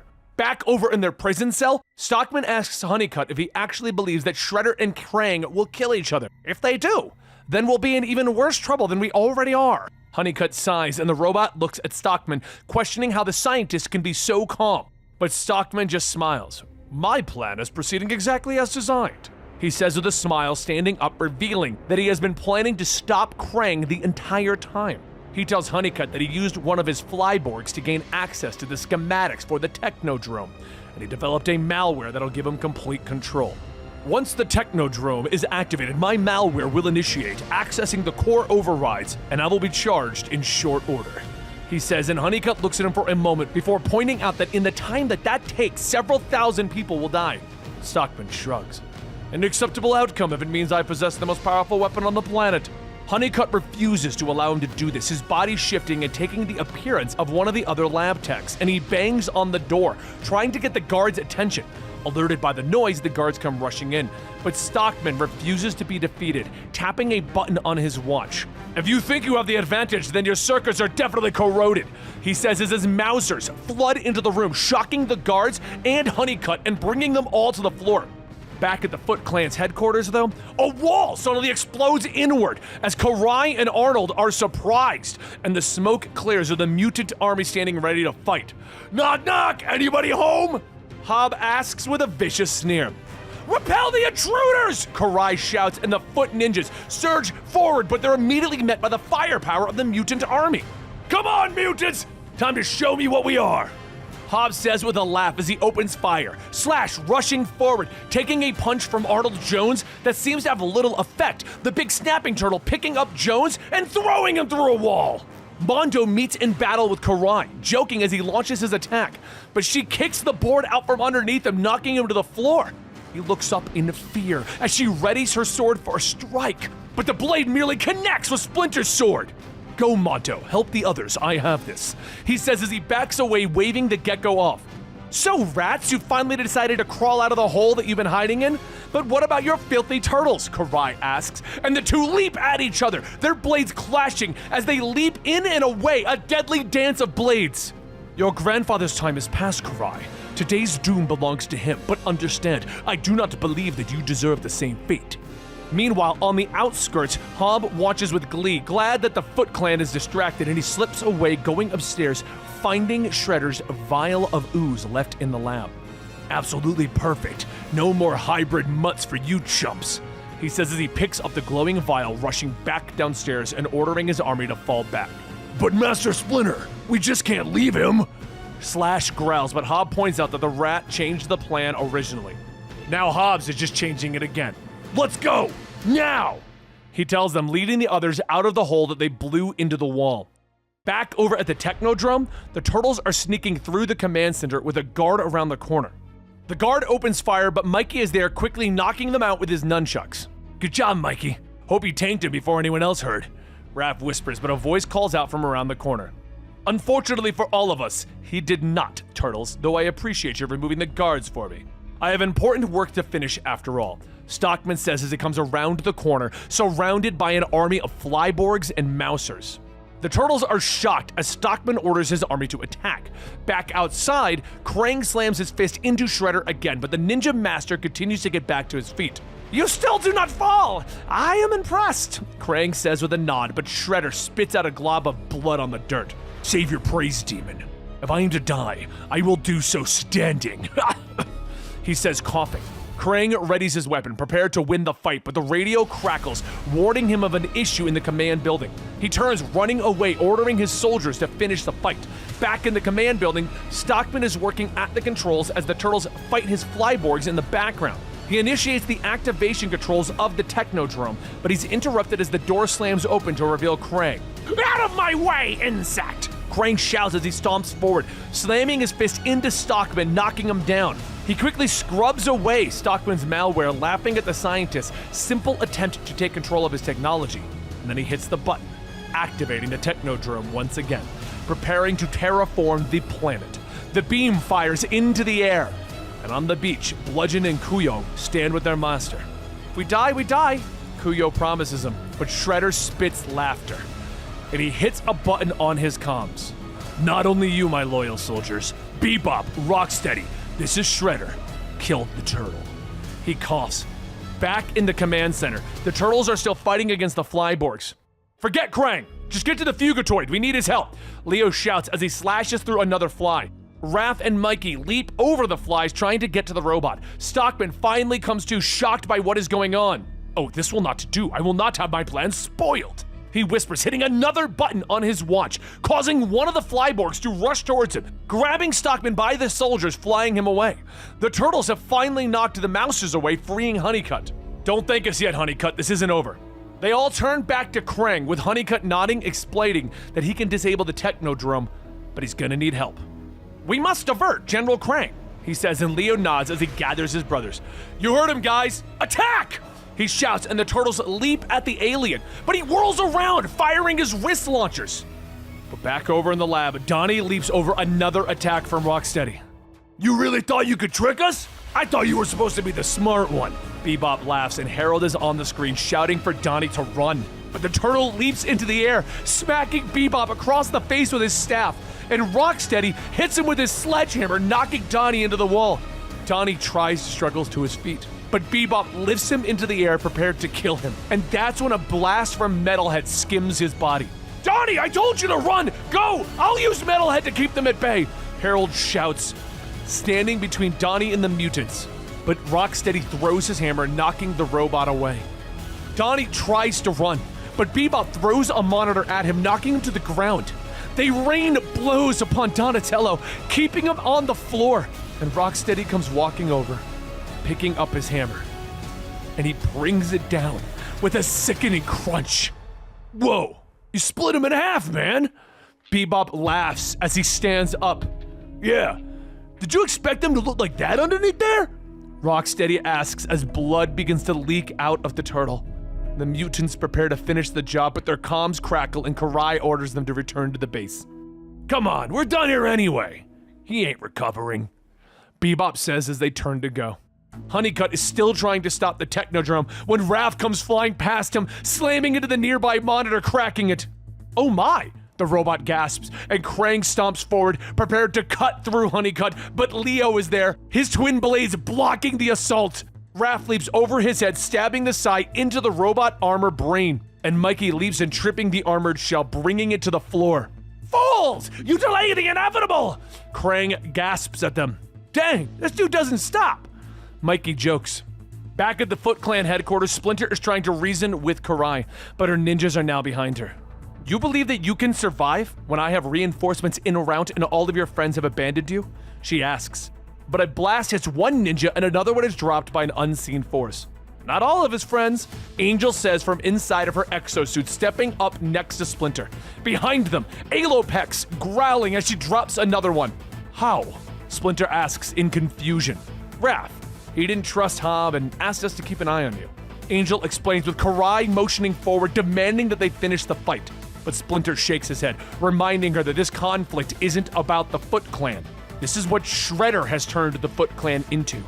He has lost his way, yet in your eyes, I see a desire for a return to the ways of the past. I hope for an honorable future, Splinter says, and Karai hesitates for a moment. But she throws a smoke bomb at the floor, disappearing. Angel's comms begin to crackle as a panicked voice comes over. It's Harold filling her ears. I need you at the lab immediately! Now! He shouts to her. Back on the beach, the armies are still fighting, but all of Krang's forces have begun to run as the Technodrome is activated. Bludgeon and Kuyo are trying to get to the body of Shredder, but the terraforming has already begun to take effect and they are dying. The Master is no more. We have failed. Bludgeon gasps as they look at Shredder. But as the mutant turns to escape, Bludgeon is leaping into the ocean as Kuyo flies away. Behind them, one of the Flyborgs arrive on the beach, lifting Shredder into the air and carrying him away. And it drops him onto a boat that is speeding from the island. Ooh, Shredder gasps as he comes to, looking up at Stockman at the helm. If the megalomaniac alien is stopped, your new partner, Stockman says with a smile. Back at the command center, Krang is struggling to his feet, and Leo leaps forward, kicking the sail, driving it through the armor and out the other side. Hey, talk about a foot in your mouth. Raph laughs, leaping down, grabbing a handful of Mousers, stuffing them into the opening in Krang's armor and shocking it, causing the armor to finally fail. The three brothers move forward, all hitting Krang at once and bringing him down. Honeycutt turns to them as the Technodrome is shut down. Ah, it is done, my friends. he says, and Krang tries to pull himself from his armor, bellowing in rage. I thought I shut you up for good, Raph shouts, but Honeycutt stops him, explaining that there isn't time, that the terraforming of the island will eventually get into the command center and kill the turtles. He hits a few buttons, opening up the floor to reveal another teleporter. Krang is no longer of your concern. Goodbye, my friends. Honeycutt says as he activates it, and bright light fills the room, and the turtles disappear with Krang snarling at the robot. My people! You've killed my people! He gasps, but Honeycutt shakes his head, informing Krang that the island was already terraformed, that Krang did create a new haven for his people. A place where they can survive and thrive. It will be, however, without you, General. You will not see your promised land. You have much to answer for, he says, activating the radio, sending word to Dimension X. 2 for transport. He's greeted in Dimension X, and the soldiers are already moving to take Krang to arrest him. But that's when the turtles step through the portal into Harold's lab, shocked by the destruction all around them. Oh, Raph, we didn't make it in time, Alopec says as she moves forward. The turtles turn in shock to see Donatello on the floor, Splinter cradling him, his shell cracked, blood pooled around him. I swear we tried to help him, Leo, but it was too late. Angel gasps, tears in her eyes. The family gathers around their fallen brother. My son, my poor, brave son, Splinter whispers through his tears. Darkness. Donatello opens up his eyes, shocked that he finds himself in a forest. In the distance, he can see a bright light. He gets to his feet and he begins to walk towards the light. Please, stay a while and visit with me, my son. A voice calls out, and Donnie turns to the sight of his mother, greeting him with open arms. Back in the world of the living, Honeycutt comes through the portal, excited to tell Donnie that they are victorious, and that Krang has been imprisoned, but he is shocked to find everyone standing around with Splinter cradling the body of his son. Those bastards killed him! Raph growls, but Honeycutt moves forward, scanning the fallen turtle. He's not dead, he exclaims to the group. Everyone is shocked as the robot explains that his vital signs are rapidly fading, that he is dying, but not dead, and he turns back to the group, ordering them to place Donnie's body into Harold's freezer. We need to slow down Donatello's cell metabolism, but that won't happen if we don't act immediately. He shouts at them, and as the brothers move Donnie, Honeycutt grabs Harold, pulling him back to the teleportation device, telling him that he must return to Burnow Island to get everything that he needs. After Honeycutt leaves, Splinter stares at the teleporter pad for a while, sitting on the floor, freeing his mind and allowing it to wander to the places between life. When he opens up his eyes, he stands in front of a great forest at the entrance to a maze. Donatello, my son, it's your father. I know you are still alive. I have come to find you, to bring you home, he says as he sets off into the maze. And at the Foot Clan headquarters, Karai is busy trying to rally her troops, preparing for the return of Shredder, but she is suddenly interrupted by Kuyo and Bludgeon, the 2 mutants, sadly informing her that Shredder has been killed, and that they were forced to retreat without retrieving his body. The 2 warriors offer their apologies, but Karai rushes forward, placing her blade against Kuyo's throat. Enough! I will not have any more of your damned wallowing! She shouts, turning back to her remaining forces, informing them that this is not the end, that they will call the outsiders from their ranks, that they will regroup and they will become strong again. My grandfather may be gone, but the Foot Clan is not, she shouts to the Foot. Meanwhile, on the streets of New York City, a couple is running away as a local store is destroyed by the Purple Dragon's gang, the owner being harassed. That's right! Run and spread the word! The Purple Dragons are back! One of them shouts, brandishing his crowbar. But Casey Jones comes roaring out of the shadows of a nearby alleyway, swinging his cricket bat, slamming it into the goon's stomach. Didn't you chumps get the memo? This ain't dragon turf anymore, he shouts, and the other goes for a gun, but Casey whirls around, knocking it out of his hands. Which means you boys are trespassing, he snaps. The big man in the shop comes stalking out, wondering what the commotion is. Oh, hey, Link. I was just telling your boys you bangers aren't welcome here anymore, Jones says as he hits the big man in the knees, and Link tries to hit him with his chain, but Casey blocks it with his cricket bat, kneeing the guy in the face, dropping him. Oh wow, you beat them all, the shop owner says with wonder as he steps out, shaking Casey's hand, introducing himself as a run. Casey hands over the cricket bat, telling the owner that he needs to defend himself if they come back. I'll see you around, and don't forget, this is our neighborhood. Spread the word. Casey calls to him, and a run tells Casey to look out for himself, as there was another big guy with the gang. And as Casey rounds the corner, he sees the other big guy, his father, trying to break into another shop. Meanwhile, over in the afterlife, Donatello is asking his mother how he got into the forest. She smiles and laughs that he was always searching for impossible answers. They talk briefly about the light, how it is warm and inviting, and how Donatello wants nothing more than to walk into it. "Where exactly am I, Mother?" he asks her, and she just smiles at her son. Perhaps the more appropriate question would be, where are you going? Meanwhile, in the living world, Honeycutt is managing to get everything that he needs from Burn now, and he places a device over Donatello's head, readying his machine. "If we are successful today, revitalization is only the beginning of the process," Honeycutt explains to Harold, the scientist looking at his friend sadly. "I hope you're right, Honeycutt. Please, be right," he whispers, and Honeycutt turns back to the table, reaching for the switch. "It's time," he says. Outside of the freezer, though, others are waiting anxiously. But Raph is angry, believing that this is all their fault. "Come on, Raph. Now is not the time to lose it," Alopex tells him, trying to comfort her friend. "Now is exactly the time, damn it!" he shouts, turning back to his brothers, pointing out that they should have taken out Shredder instead of helping Honeycutt fight against the Technodrome. "Krang's still alive. We don't know where the hell Shredder is, and our brother's dying," he shouts, but Mikey suddenly jumps to his feet. "Shut up, Raph!" Everyone looks at him in surprise as the normally happy turtle is showing anger. "Just shut up! We saved the world! Donnie being happy if he was awake. Happy that we stopped the Technodrome.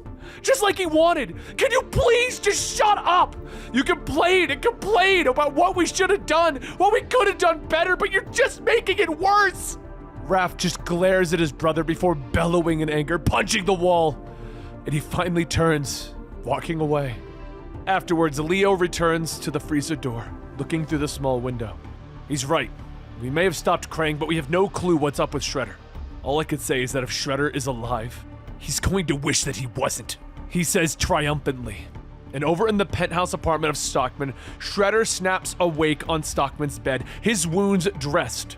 "Ah yes, home sweet home," Stockman says on the balcony, where he sips a whiskey. Shredder leaps to his feet, grabbing a hold of the scientist. "Where have you taken me?" he shouts, and Stockman smiles at him, pointing out that he is the one who saved Shredder.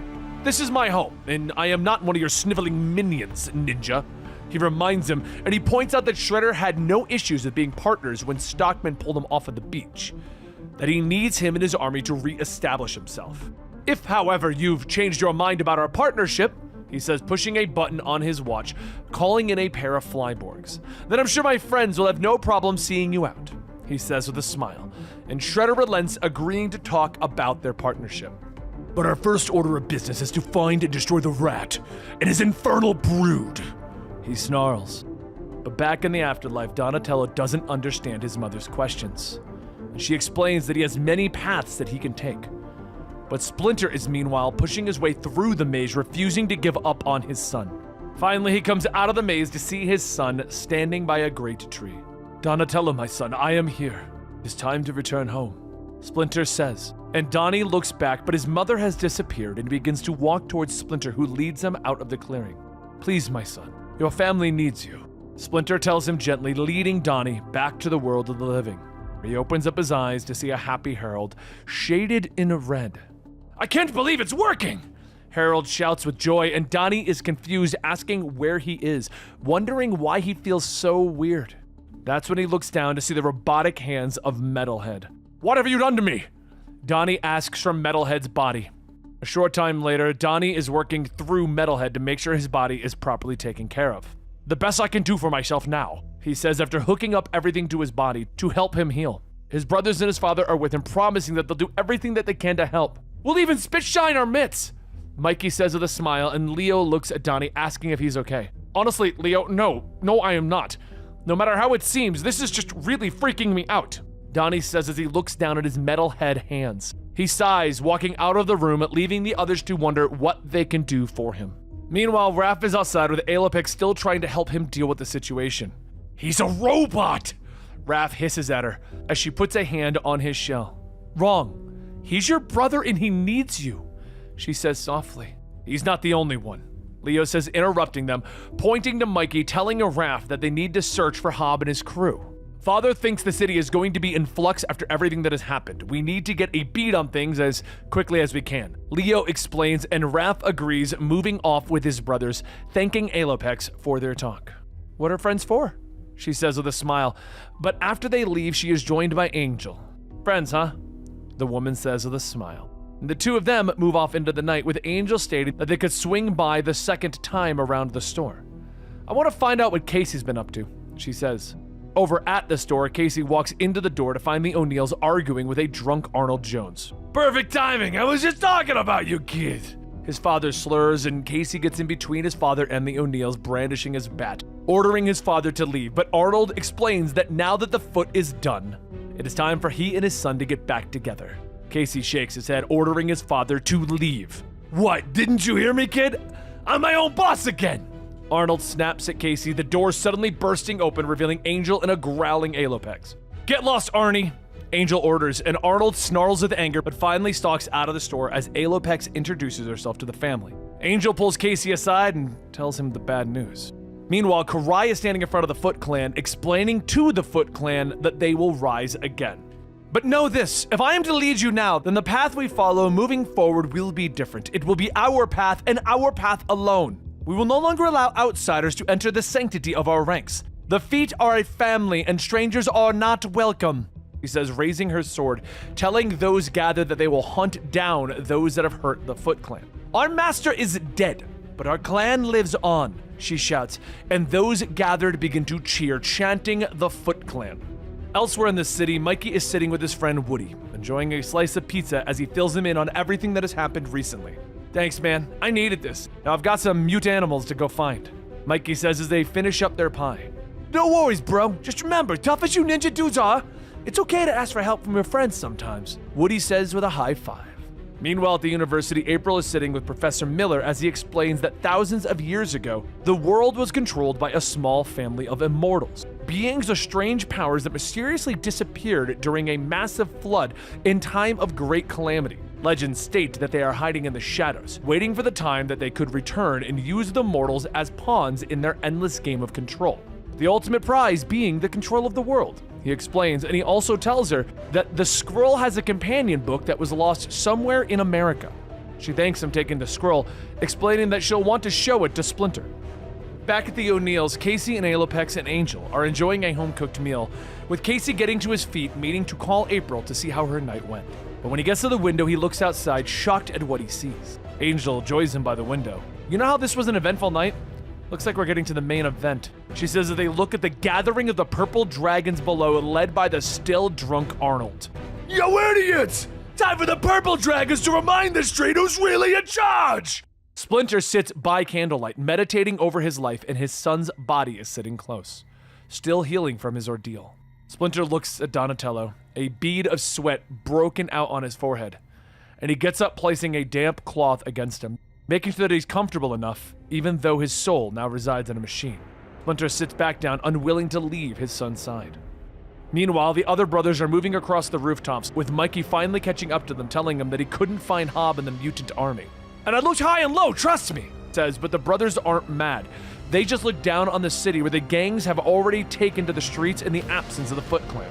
Look at that, purple dragons strutting around like a bunch of chickens with their heads cut off. Raph scoffs, and Leo nods, pointing out how they aren't even trying to hide it anymore. Like they aren't afraid that they're going to get arrested. Maybe we should go down there and do something about it, fellas. Isn't that like un-ninja-like, bro? We'll be exposed, Mikey points out, and Leo nods, but believes that it's time for them to start breaking some of the rules, leaping down to the streets. Raph looks at Mikey in surprise. Pitch me, I'm dreaming! Best patrol ever! He shouts, and he and Mikey leap after their brother. They're amongst the purple dragons in seconds, leaping, punching, and kicking them away, with Leo slicing through an enemy's bat, while Raph slides along the ground, tripping up another. It ain't like you to punch first, Leo. Not that I'm complaining, Raph points out. Well, if the last few months have taught me anything, it's that sometimes you have to take things head on, Leo says as he flips over another gang member. Mikey whirls around with his nunchucks, knocking several thugs in the teeth. Don't worry, we won't tell father on you, he jokes, and the last goon drops, and the brothers look up, seeing Arnold and another group of thugs stalking towards them. Saves me the trouble of hunting down you nasty mutants. He sneers at him and rushes at Leo, throwing a massive punch that the ninja barely avoids. But Raph is already leaping at the gang leader. For Casey, you deadbeat scum! He shouts, but with Arnold whirling around backhanding him away, he stalks forward, slamming his fist into the ground hard enough to crack cement. But Raph rolls out of the way. Hun, Karai sent us! A voice calls out, making Arnold stop short as he looks up to see Koya and Bludgeon. She wants to know why you skipped out on her when the rat and the crew attacked. She's a little concerned about your loyalty to the Foot. Bludgeon snarls, but Koya holds up a wing to stop her friend, pointing out that the turtles are here as well. It's time for a reptile feast, she says with a smile, and the mutants leap at their enemies as Arnold turns and runs. Forget this, he shouts over his shoulder. The brothers begin their fight with the larger mutants, but stop when a jet of fire separates them. Look out! Metalhead shouts, everyone looking at him, seeing him pointing his cannon at the Foot mutants. A warning shot. Move even a millimeter and the next one won't be, he orders, looking at his brothers. Get ready, fellas, cause we're out of here, he says, firing a laser from his eyes that forces the mutants to fall back, allowing the turtles to escape. Donnie then transforms into Metalhead's mobile form, and the brothers all escape, with Donnie going too fast, peeling out into an alleyway, where he crashes into a couple of trash cans. Whoa, Donnie, are you okay? Leo asks as the others rush to his side. I'm good. I'm still trying to learn how to use this new body is all, Donnie says as they pick up old banana peels off of him. Good to see you kicking butt again, man, Raph says as he pats him on the back. Yeah, Robo Bro, that was totally awesome, Mikey says as he chucks a peel. Not sure what to do next, Leo informs them that they should all just head home. I don't want to push our luck anymore, he says, and Donnie agrees.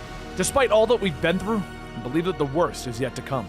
Little did they know, Shredder stands in one of Stockman's factories watching as an army of Mausers and Flyborgs are being built. Over with Arnold, after he fled from the fight, he returns for a second time, but now he's surrounded by members of the Purple Dragon gang. What, no welcoming committee? He shouts into the night, but it doesn't take long for Casey, Angel, and Alopex to meet them in the streets.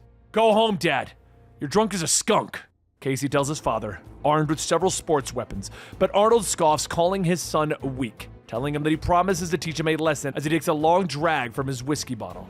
Honor your father, he sneers, and Casey pulls down his hockey mask, prepared for the fight. With a roar, he leaps into battle, and Alopex and Angel are at his side. Others from the street seeing the carnage, and they head out to help those that have protected them. The two of them grab a hold of Casey, pinning his arm so that Arnold can beat him. But something hits Arnold from behind, and the other goons quickly get smacked across the face. Mr. O'Neill, a run.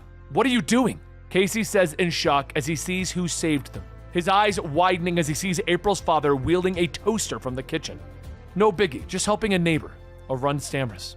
It's all I had time to grab, John says as he holds the toaster over his head and he throws it onto another goon, while Angel and Alopex take out the others around them. What now, Casey? John asks. Well, unless you got another toaster handy, batter up, Casey tells him as he hands him one of his bats and he pulls a hockey stick out of his bag. Arnold roars as he rushes at his son, but Casey ducks the attack, hitting him in the neck with the hockey stick. The other neighbors begin to flood out onto the streets, beginning to help them fight the Purple Dragons. Casey hits his father again, bringing him to the ground, where John and O'Run both hit him with the bats and the hockey stick. Arnold gets to his feet, angry again. You think you're the only one with a new family around here, he shouts at his son, but Casey motions with his head, pointing out the fact that the Purple Dragons are all running in fear from a crowd of angry neighbors who have come out onto the streets. Arnold looks for a moment before laughing. Casey can't figure out why, so Arnold explains that he was wrong about his new family, that the gangbangers were just weaklings that he can replace. Casey has already begun to replace his new family, having already left the Turtles and is now siding with the neighborhood. Don't you see? The only constant in all of this is you and me. The way that we both handle any problem that gets in our way, even if that problem happens to be each other. The Jones way, fist and feet, with blood and broken bones, he says, putting his hand on Casey's shoulder, explaining that he has already taught him a lesson about what it means to be a Jones. Hands off the kid, dirtbag! A voice shouts, and he turns to see the police have arrived, with Elizabeth O'Neill pointing him out. That's him, officer, the big one. His group started all of this. The police surround him, putting him in cuffs, and Detective Kara Lewis steps over to the O'Neills and Casey, thanking them for helping put away one of New York's most wanted. Most wanted, huh? Not by me, Casey says as he walks back to the apartment with the O'Neills. Meanwhile, over in their lair, Master Splinter is going over the scroll that April has brought to him. What do you think, Father? Should we destroy this one too? Leo asks, but Splinter shakes his head. This document not only speaks of threats from an ancient past, but of potential dangers to come as well. It would be beneficial to maintain some forewarning of future jeopardy. Splinter says, and the turtles all study the scroll, but Splinter reminds them that they have more present concerns as he looks in on Donatello. The brothers quickly fill April in on everything that has happened, including with Hun and Casey. Well, if Hun's running around causing trouble, then it's all the more reason for Casey to go with me. They don't know what she's talking about, but she smiles. Break time is over. Time to get back to work. Back over at the Foot Clan, Karai, hearing the report of how the turtles managed to escape Koya and Bludgeon, she begins to get furious. Silence, you fools! Repelled by a secret weapon again? Your excuses are becoming as uninspired as your fighting skills. She snaps at them, but a voice makes her pause. And yet they speak truth. Shredder calls as he stalks out of a chamber, flanked by Stockman. Fortunately, secret weapons are not solely accessible to our enemies. He orders the others to leave the chamber as he takes his seat on the throne, looking at Karai and Baxter Stockman. We have important business to conduct. Karai tries to argue with Stockman, but Shredder waves her off, explaining that it is time for him to finally destroy Splinter and his children. He asks Stockman if he's ready as the scientist pulls a harness from his case and places it over his head. I was thinking that you would never ask, he says with an evil smile. He puts the harness over his head and begins the task of extermination. At his tower, the Flyborgs and the Mousers begin to move through the city. Throughout the city, those that have become tangled in the lives of the Teenage Mutant Ninja Turtles look up in shock as an army of robots are flying above them. Donnie is residing in Harold's warehouse when he tries to get Harold and Honeycutt's attention, pointing to his radar, which shows something large and fast heading for the family's home. As the family and Splinter are trying to protect Donnie's body, the walls around them begin to crumble, and in walk the Cyborgs and the Mousers. Priority mission, kill the rat. They begin to repeat as the brothers prepare to defend themselves and their father. The Mousers and the Flyborgs rush Splinter and the Turtles, with everyone dropping into their combat stances to protect the body of Donatello. My sons, protect yourselves, Splinter shouts as they leap to meet their foes. Kill the rat! The Flyborgs shout, but are quickly silenced by Splinter's walking stick. You know, Sensei keeps telling us to protect ourselves, when I'm pretty sure we're the least of these Fly Dorks' worries. Raph shouts to Leo, and Leo nods, rushing to his father, telling him to fall back to the basement. But Donatello is defenseless, Splinter says as he smashes another Flyborg. They nod, but Raph moves Splinter to the basement, promising him that Leo has a plan. After they leave, Mikey and Leo manage to take out a few more of the robots before they look up to realize that they aren't alone. So what now? Mikey asks his older brother, and Leo sheaths his sword. I'm gonna go help with those damn bugs. You stay here and keep an eye on Donnie, he says, and Mikey doesn't like the idea at first, but he doesn't argue. I got this, no problemo, he says with determination. Left alone with his brother, Mikey stays by his side. You'll be okay, bro. Don't worry, he says quietly. But as a voice calls out, Mikey jumps to his feet with his nunchucks. I'm worried, Mikey. At least not about me. Where's everyone else? Donnie asks as he enters the room in the metalhead body. Mikey quickly fills him in, informing him that Leo ordered him to protect Donnie's body. But Donnie tells Mikey not to worry, that he's got everything figured out, and he puts a call through to Honeycutt, ordering the robot to teleport his body to Burnow Island. Mikey looks up in shock as Donnie disappears with a flash of light, reappearing in a protective medical pod with the Fuganoid. Now please focus your efforts on protecting your family, my friend, Honeycutt says over the comms, and Donnie agrees, asking them to send the coordinates to Angel. Tell her we're going to need all the help we can get, Donnie says. Elsewhere in the city, Angel and Alopex get the message, quickly leaping off the rooftops to get to their friends. But down in the streets below, the police look up to see a costumed vigilante and a giant fox leaping across the rooftops. Up there, he shouts to the sergeant, but she doesn't look up from her paperwork, informing him that she has spent years undercover, and nothing surprises her anymore. But that discussion is interrupted as the whole truck explodes, lifting it up into the air, slamming it hard on the ground. The cops try to crawl their way out, but the sergeant is looking through the cracked windshield and sees a gun-toting cat and a dumpster-wearing hermit crab. Get him out of here, Herman! Move! Hobbs says, pointing to the transport truck. Roger, sir! Herman shouts as he scuttles forward, using his claws to tear the side of the truck off. Hun is shot as Herman reaches down, snipping through his handcuffs. He eyes the crab suspiciously as he gets out, rubbing his wrist.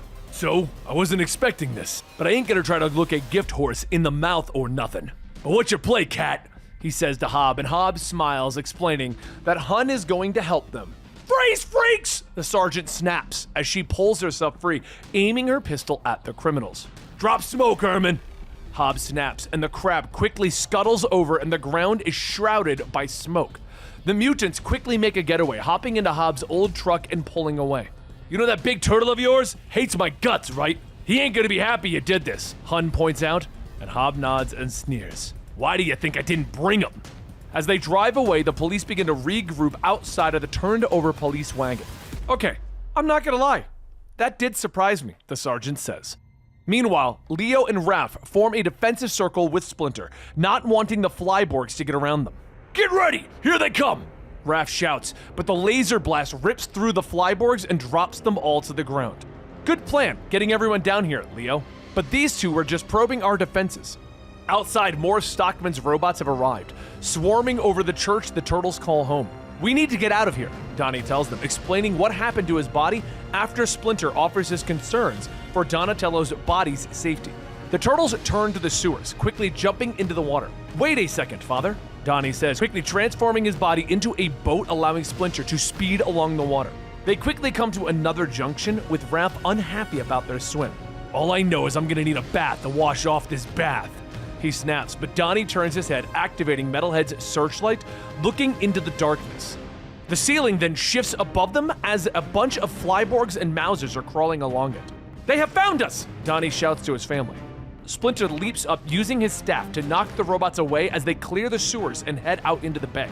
They're all around us. We have to get to the shore, my sons, he shouts, but the two Flyborgs then grab a hold of Raph, pulling him down beneath the waters, while another grabs Mikey and flies him straight into the air. Leo shouts for Donnie to get Splinter out of here as he dives in after Raph, and Donnie aims his grappling gun upwards and pulls Splinter free of the water. The two of them then continue to defend themselves from the robots. I do not like abandoning your brothers like this, Donatello, Splinter shouts, and Donnie nods as he blasts more incoming robots. Me neither, Father. But like you said, we're no good in the water, he shouts back, but beneath the waves, Raph is struggling to breathe as the robots are pulling him deeper.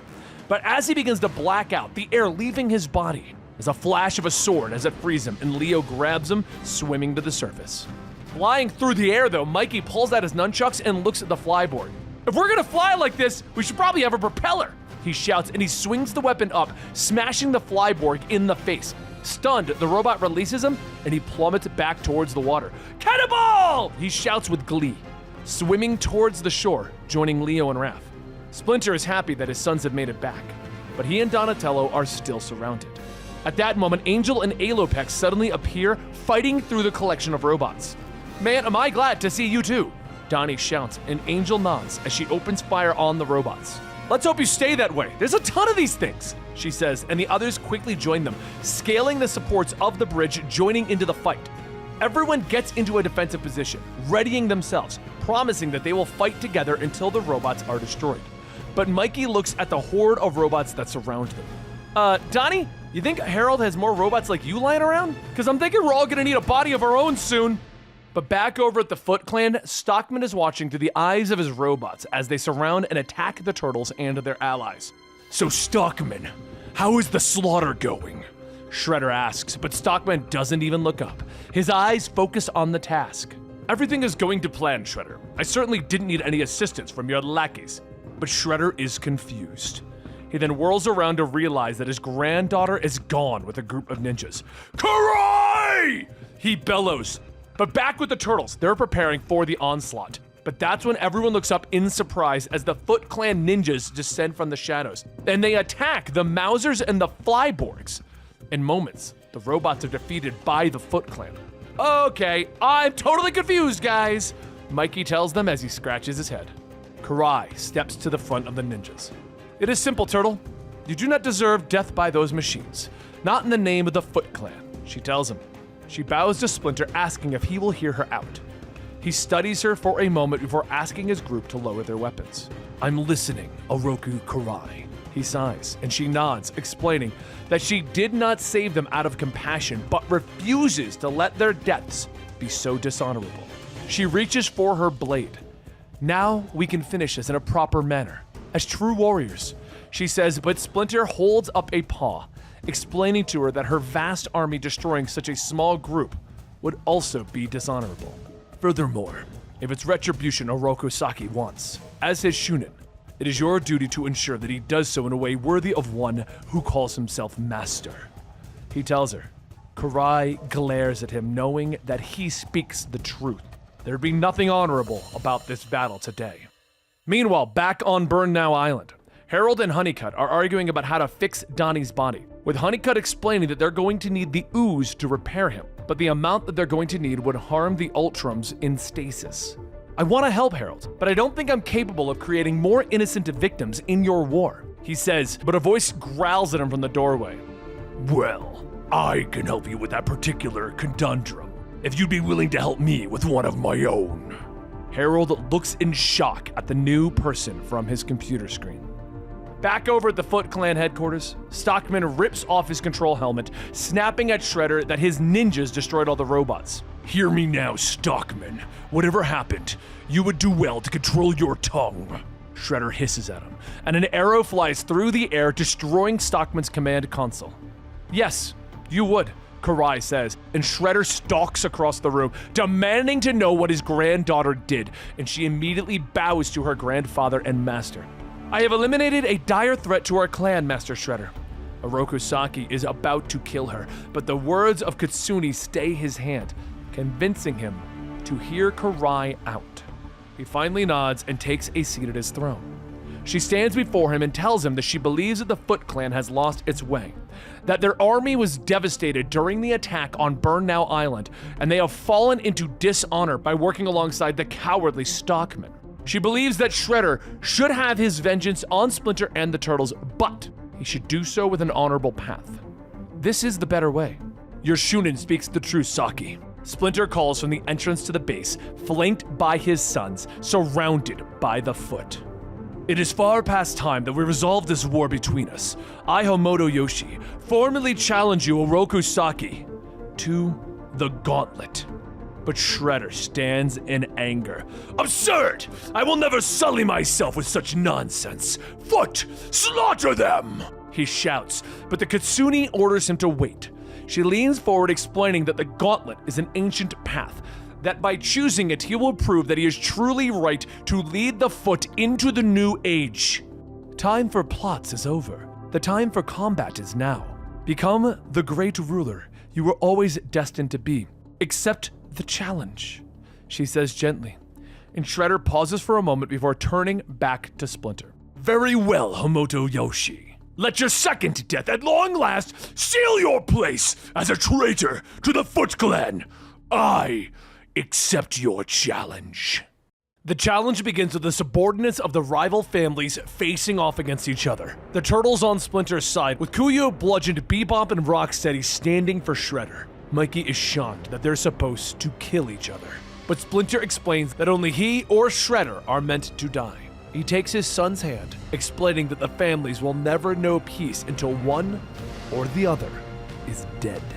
One way or another, the gauntlet will remove Shredder's dark shadow from our lives, he tells his children. Both groups prepare themselves, bowing to Karai, who flashes her sword, signaling the beginning of the combat. Enough of this bowing and crap. If we're gonna do this, let's do it. Raph snaps as the Turtles rush forward to meet with Shredder's forces. Raph leans over Rocksteady's hammer, kicking him hard in the face, with Donnie firing on Kuyo as the Falcon descends upon him. He whirls out of the way, shooting his grappling hook to wrap around her leg and bring her down. Mikey is dealing with Bebop as Leo is slammed into the ground by Bludgeon. Little help here, Leo calls out to his brothers, with Mikey leaping in, punching the shark hard in the face, breaking his tooth. He helps Leo to his feet. Check it out, shark tooth, cool, he says with glee as he holds up his souvenir. But the momentary victories of the Turtles don't last, with Kuyo grabbing the grappling hook and swinging Donnie through the air, throwing him into Raph and knocking them both down. Bebop rushes forward, punching Leo hard in the face, and Bludgeon swings his tail, knocking Mikey away. With all of the Turtles down, the Foot's massive mutants stalk forward, Rocksteady swinging his hammer around. Let's just see what comes out next, he says with a laugh, looking back at Kuya and Bludgeon. The way you guys are talking about eating your kills, I hope you're hungry right now.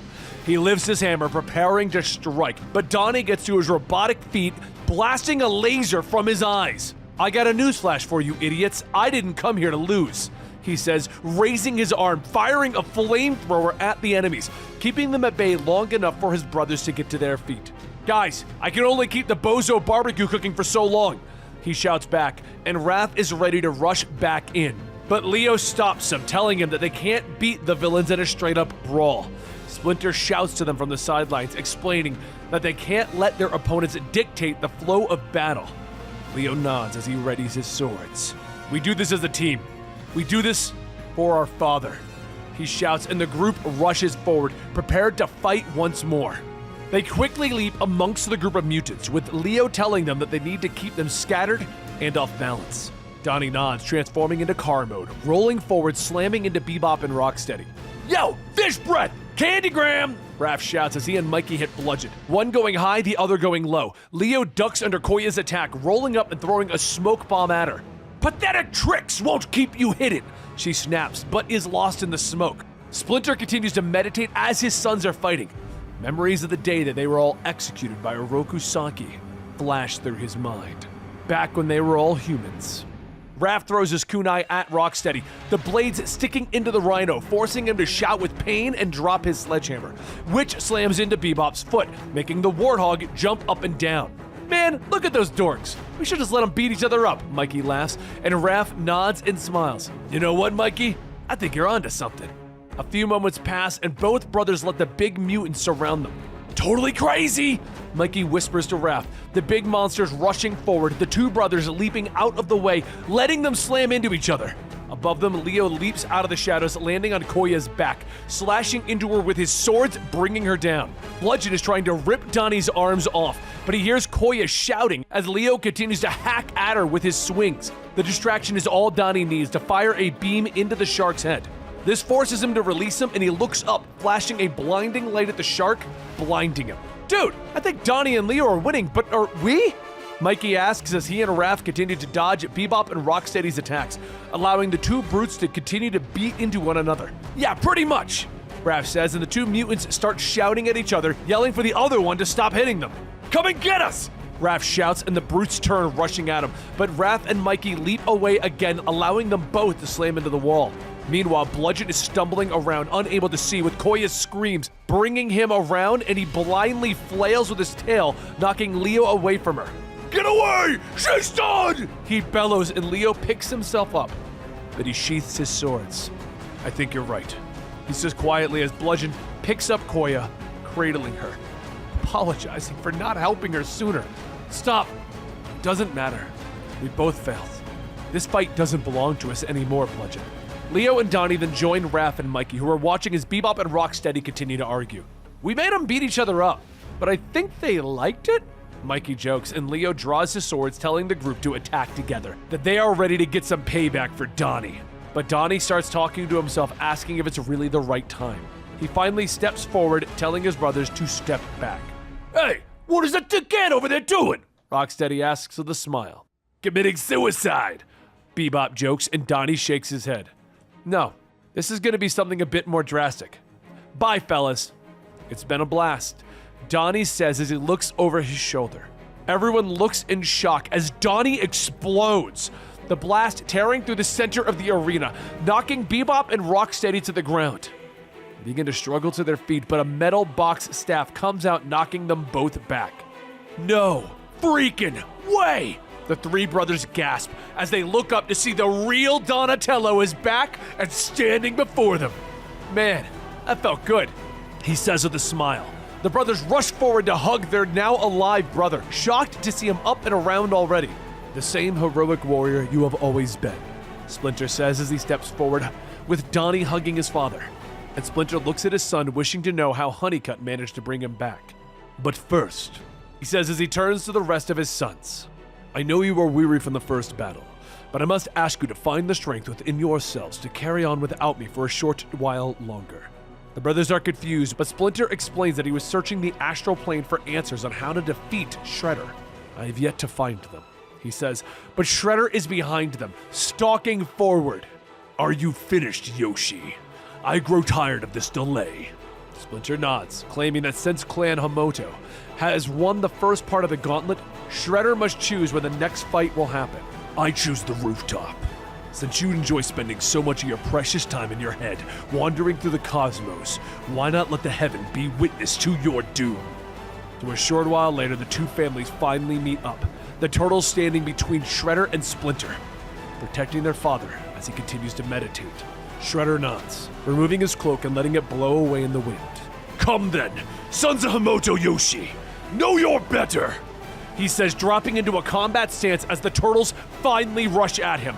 Leo flashing past him, his sword biting into Shredder's shoulder. Raph comes in next, stabbing into his thigh. But Shredder whirls, kicking him in the face, knocking him away, whirling around again, backhanding Leo. Donnie is next, bow staff slamming into Shredder's stomach while Mikey cracks him with a nunchuck. But Shredder is only momentarily stunned, moving with lightning speed, leaping, kicking out of the turtles, blocking their blows, punching them hard. Following your father to his doom! He blocks another blow from Raph, slashing him across the jaw. The filthy rodent who is sleeping through your slaughter. Shredder snaps, and in seconds the turtles are on the ground, Shredder standing over them. Shall we continue? But Leo is the one that is back up, attacking with both swords. The failed Shunin, the first to attack. Shredder says as he blocks the blow, twisting the swords away, punching out, knocking Leo across the roof. And the first to fall. Shredder says as he stalks forward, grabbing Leo by the throat, lifting him into the air, preparing to land the final blow. But Donnie is there, knocking Shredder away. He keeps moving forward, twirling his staff as he presses the attack. But Shredder is up, grabbing the staff, throwing Donnie to the side. Meanwhile, on the astral plane, Splinter sees himself and Saki as children, practicing their skills, fighting each other. But they are just children, and their enthusiasm sends them both into the river. Their master looks down, commenting that if they don't learn to control their compulsions, they will always be failed to do. Raph and Shredder lock in combat as he leaps up, kicking Shredder in the chest, knocking him away. Raph spins, throwing his sai, but Shredder catches it, sending it back, the blade stabbing into Raph's thigh, bringing him down. Mikey is the next one, leaping and flipping over Shredder's attacks, hitting him hard in the stomach, staggering the Ninja Master. Impressive. I did not expect such fire from you. A pity this new anger leaves you unbalanced. Shredder notes as Mikey launches himself again, but Shredder sidesteps, using Mikey's momentum to toss him away. Splinter then finally opens up his eyes. Yoshi, awake from your daydreams. Shredder says as he turns to his old foe, Splinter, getting to his feet. Yes, you could say that I have awakened. He says, explaining to Shredder that while his sons have battled, he looked on their history together. He tells Shredder that he saw his innate strength and power, but he also saw the rage that boiled up inside of him, something that he eventually learned to control and master, so that he knew true peace and true strength. He says as he reaches down, picking up Donnie's new bow staff and readying himself. Shredder laughs, claiming that Splinter's strength lifted him when he put out the rage in himself. You must understand, Saki. I never said that I put out the fire. I said that I now know how to control it, when to subdue it, and when to unleash it.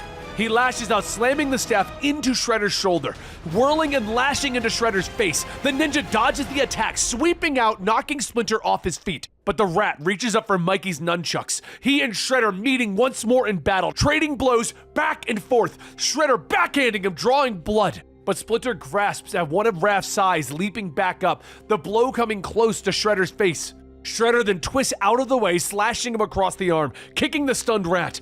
Splinter clutches the bloody wound. Death awaits us. We have no choice. And yet you speak as if it's a fate belonging solely to the others. He reaches out for one of Leo's fallen swords, using it to prop himself to his feet. In your blind confidence, you have forgotten something, Oroku Saki. He says, and Splinter moves with blinding speed, with Shredder's eyes widening in shock. I have never feared you, Splinter says as Shredder looks at the bloody wound in his chest. Everyone else looks in shock as Shredder falls. How? He gasps, a grunt of pain escaping his lips as he convulses. It's time to take the power back, Saki. Time to control that which has controlled you for so long. Time to be strong, Splinter says as he turns, reaching down, removing his enemy's helmet. We were friends, Yoshi. Brothers. And then you turned your back on me. Why? Shredder asks, but Splinter explains that he didn't mean to turn his back on him, only what he had become. For that, I am truly sorry. He says quietly, Shredder, still shocked, believing that this is not how his life was meant to end. The power is still in your control, Rokusaki. Which path do you choose in these dying times? Splinter asks as his old friend and enemy pushes himself to his knees, Shredder using the last of his strength to tear off his tunic. I choose the dream, Yoshi. I choose warrior's honor. He closes his eyes, and Splinter nods, raising the sword behind him. Then it is my honor to help you know the dream once more. Shredder turns to Karai. You are my finest warrior, and I am proud of your strength and loyalty. He turns to Katsuni, promising, I will find a path that leads back to you. And then he looks over his shoulder. And you, Hamada Yoshi, I will see you in the forest again. Brother. Splinter looks at him sadly. I do not doubt it, my brother. The sword flashes through the air, and with that, Shredder falls. The brothers look at him in shock as Splinter steps down from the roof, offering Leo his sword. Karai steps forward, with the turtles moving to defend Splinter, but he motions them away. Speak, Oroku Karai. I am listening. He asks her if she would continue the vendetta or honor the rites of the ritual. She agrees to honor them, believing that she has seen true leadership today, and she bows before Splinter, offering out her sword. I humbly offer my grandfather's throne and my sword to you, Master Splinter, she says. Everyone looks at them in shock, and Splinter pauses for a moment before reaching out. And I humbly accept your offer to lead the Foot Clan, Oroku Karai, as I accept your sword. With that, he touches it to her shoulder. Everyone is stunned, but it's Mikey who finally speaks up. No. He drops his nunchucks to the ground. I'm done. I can't be a part of this, not anymore. Not if this is what all the fighting turns us into. The others try to stop him, but he turns, leaping off the building, disappearing into the night. Splinter tells them to leave him be, that he will come to terms with the surprising outcome on his own. What's next, Father? What do we do? Leo asks Splinter, and Yamato Yoshi reaches down, picking up Shredder's helmet and looking at it in sadness, remembering the children who were once best friends. Now, my sons, we embrace our destiny. And he looks over the city. And there you have it. We decided to bring this video out finally here on the channel because they just announced a brand new Teenage Mutant Ninja Turtles TV show. One that has Jackie Chan starring as Splinter. So, I'm kind of excited about that one. But let me know your thoughts on the show, at the point right now when it hasn't even come out, in the comments down below. And don't forget, if you enjoyed this style of video, check out our Comicstorian Full Story channel, where we just do a bunch of re-uploads over there, and that's the only type of content that comes out. I hope you guys enjoy, and I'll see you next time right here.